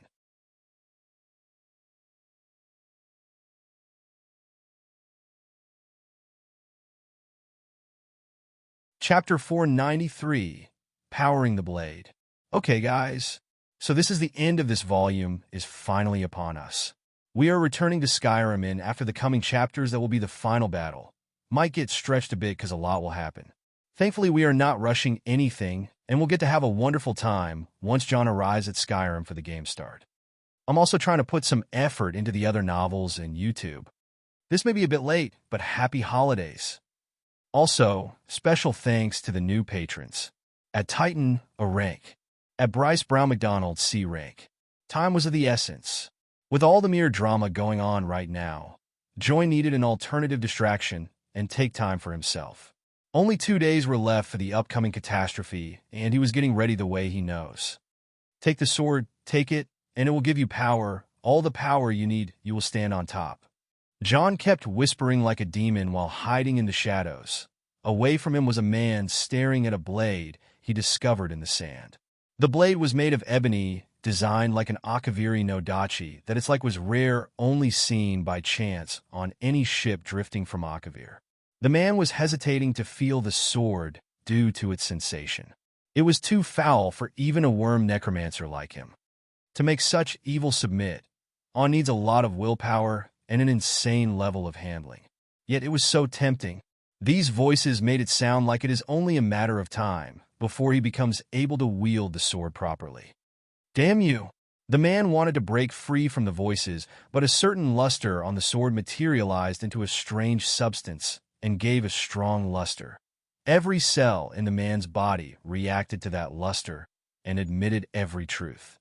Yes, I want power. Yes, I want to stand on top. Yes, I want to surpass the Worm King. Truth, it is a scary weapon. Those who submit to the truth and abide by it are trustworthy people, honest and respected by everyone including their enemies. But it gets very ugly when the truth manipulates the desire. Every man is flawed, and that's the point of it. Without flaws, there is no chance for advancement, evolution, or error. Life is but a long line of balancing oneself on a straight road wary of all the wrong turns, completely blind of what's ahead. By that, then how easy it is to give a man one slight push. And here where lust displayed its terrifying potential, the ability to control another human being. The power known as truth inducement was slowly realizing its potential and taking steps into evolution to what it truly was intended to be, a catalyst of desire. The mortal man found no escape but to hold the sword in the end. By the following 6 hours, the man murdered everyone he considered close or a friend. Heartless they may seem, the worm cultists had families and inner relations within the ranks of the cult. It wasn't anything devious or satanic, but rather normal families that sat together for meals and performed their religious practices together, dark as they may seem. It was just a cult made or mortal people most of the time. Yes, they damned their souls to Manamarco. Yes, they perform rites and magics that involves the infliction of self-harm. And yes, they are willing to offer their entire families for their dark faith. Still, if things weren't for the cult, they wouldn't risk a thing. Thus, seeing everyone he considered close lying in pieces, cut in shreds, and sliced in parts, the man was at his wit's end. He gained power, but on what cost? The answer would have been figured out if not for a black shade circling around his neck, and without even knowing, his head was far from his body. He didn't even realize he was killed, and his ghost faded in a state of agony, unrest, and questioning. Nefertiti stood away from the man's head and opened a portal in the shadow for John to step out. Remind me again, why do I have to help you with the dirty work, woman? Remind me again, why not? Earn your keep, girl. John teased the cat that jumped on his shoulder and walked to the ebony blade that was lying on the ground of the ruined house. He just did a devious deed that involved a man killing his brothers and sisters of the cult. The first time did John let his treasured blade fall into other hands, so they awaken it by sacrificing their relatives and friends. His first victim was a man from the cult who was seen as a great work knight and a zealous servant of Manamarco. By shrouding the ebony blade with lust, the temptation of the already very tempting blade was multiplied by another fold, and no man could withstand it. Yet, things weren't as smooth as John wished. He felt the temptation of the blade being much stronger than before. He always kept the power of the ebony blade, not too high to affect him, but now he was going as fast as he could to awaken a blade that is known to be the most powerful and dangerous sword to be wielded. What will happen if he awakens the sword for the final time? Will he be turned into a crazed person, not able to contain the bloodlust of the blade? Will the blade control him? John wasn't willing to risk it, but he ran out of options and time as well. His next victim, or rather the blade's next victim, was not so far from him anyway. This time, the blade will awaken for the 9th time, and it will be far too risky to hold it close. This time of all times, John had too much to stress his mood and keep him thinking a lot of time. Homan, you still worried? And what in the world can worry me? Mir, that is what makes you worried. Nefertiti's words were right on the mark. She's already a part of him, so getting into his head and the other way around was as easy as controlling one's senses. I'm a bit concerned. Mir, the origin of Mirin and Miranda. It was too much of a blow to both John and Isha, especially Isha, who was going through one loss after another. After discovering that Mirin and Miranda came from the same being, that is Mir, John kept thinking of what it is that happened to Mir. A docile person with so much power and potential only wants to submit that power and split his own being into the two images it created from itself, even with the option of being an almighty being on the table. Elnefay, the word itself was mysterious to anyone but John. A phase of mortality hardly remembered by the inhabitants of this world. The phase of the fall, the actual fall of the original spirits that created the world. The Thalmor faction that was responsible for creating Mir was too arrogant and too self-centered to the point that led them to such feat in creating what they always thought they deserved to be. Almighty and powerful, yet at the same time, empty and hopeless. So that was it? John thought. Being born like that, the original spirits were no creators but creatures. They simply were the ones who came before, and mortals originated from them. That is known. But there was a common understanding in such a world that going forward, advancing, and reaching evolution was impossible. They were perfect, almost perfect. Imagine if you start with everything, all things, and no need at all. What sort of existence do you wish to be? Wait, will you even wish? Wish. Do you have the audacity to wish? What is wish to begin with? Satisfy a need? But you already have all that you need. Then it is obvious. You need to have a need to feel satisfaction. You need to need, so you must let go. The philosophy that created the world was like applying on Mir, who is but a living proof to the solitude of existence and power. As an Elnefay, Mir can just be what he seeks. He can bind himself into a force of nature growing with Nirn like Ifer, the deity of the wood elves who became the spirit of the forest, and the first Elnefay. Yet, he seeks the aspects of his duality who are by far nothing as powerful and capable as him. He has barely awakened both of them, but that is enough for him. What is more catastrophic in the fact that if one of the twins dies, the other dies? But if both reached a higher level of existence by ascending to immortality, for example, Mir will cease to exist as well. A being that seeks its demise. Homan, I don't understand. I told you that trying to translate my thoughts won't be easy for you. Not fair. Despite the fact that Nefertiti and John were also two connected beings like Mir, Mirin, and Miranda, there was a lot of difference in the way they think. Nefertiti evolved from a normal cat to the being she is, the Shadow Fae, who is connected by a strong soul bond to John. She evolved and became part of his soul as well. Yet that bond was a far cry to the bond of the Altmere twins and Mir.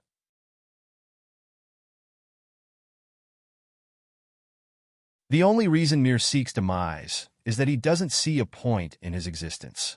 The living cell either equip itself to last or to move on. As a living organism, Mir, who has the power to last, simply chose to take the other way by not existing. He doesn't need to sustain himself to live. He can slumber to the end of time. Sadly, those who created him didn't think of that as the way the old Elnefay chose for their offspring. John is not the best person to translate what he understands easily, but from what he could tell, he thinks that the existence of mortals was not a scheme of Lorcan, as the elven propaganda goes. It may have involved more. It may have evolved most of the Edra from the Dawn era. It doesn't have to be a lie. Maybe it's a misinterpretation of the fact or the frustration that piled up from the offspring of the Elnaphi at their parents who rendered them to mortality. The Dawn era was thousands of years ago, and those are enough to twist the story of a boy killing a snake in a house where a girl is trapped to a story of a knight slaying a dragon in a tower where a princess is trapped. The Elnaphi were known to be two factions that warred together. The first was the old Elnaphi, who fathered the elves, and the second was the wandering Elnaphi, who fathered the humans. The old Elnaphi hated mortality, unlike the wandering Elnaphi, who valued it. Maybe they were two schools of thoughts in the Elnaphi society, but they eventually warred together. It is said that to end the war, Lorcan was to be convicted, and there where his heart was torn out, and his body was turned into Jode and Joan, Masser and Secunda. The story deviates from then, especially after the ascendance of Oriel and the other ones known as the Edra, yet the Dawn era was not over yet, as the old Elnaphi were said to have been living in the lost lands of Aldmeris that doesn't exist in modern-day Nirn. Why is that? Simple. It didn't exist to begin with. Aldmeris never was a physical homeland, but rather a collection of mental images left over from the chaos of the Dawn era. All elves shared this racial memory, and as they diverged along cultural lines, their images of Aldmeris changed as well, and the figurative heritage was sundered and lost. It was said that Aldmeris is nothing but what the Aldmer were told by the old Elnaphi to be their home, and it exists in Etherius. It was so funny and sad. The pitiful thinking of the elves compared to their cleverness is nothing but ironic, especially when the Aldmer has sent 3 ships to look for evidence about Aldmeris only to discover Tamriel. The story of the Elnaphi is troubling and all, but look over here. Looks like our newest victim has started killing. Let's see how far the blade takes him. Homan, playing with people is bad, says the cat. You two are a bit too much. Beth. You're tuning in to the Romance Rendezvous YouTube channel. We're so grateful for your support, and don't forget to subscribe to join us on this incredible journey through captivating stories. Your generosity through donations truly makes a world of difference, as it's the primary source of revenue that allows me to expand and enhance this channel for you. Thank you from the bottom of my heart for being a part of this adventure.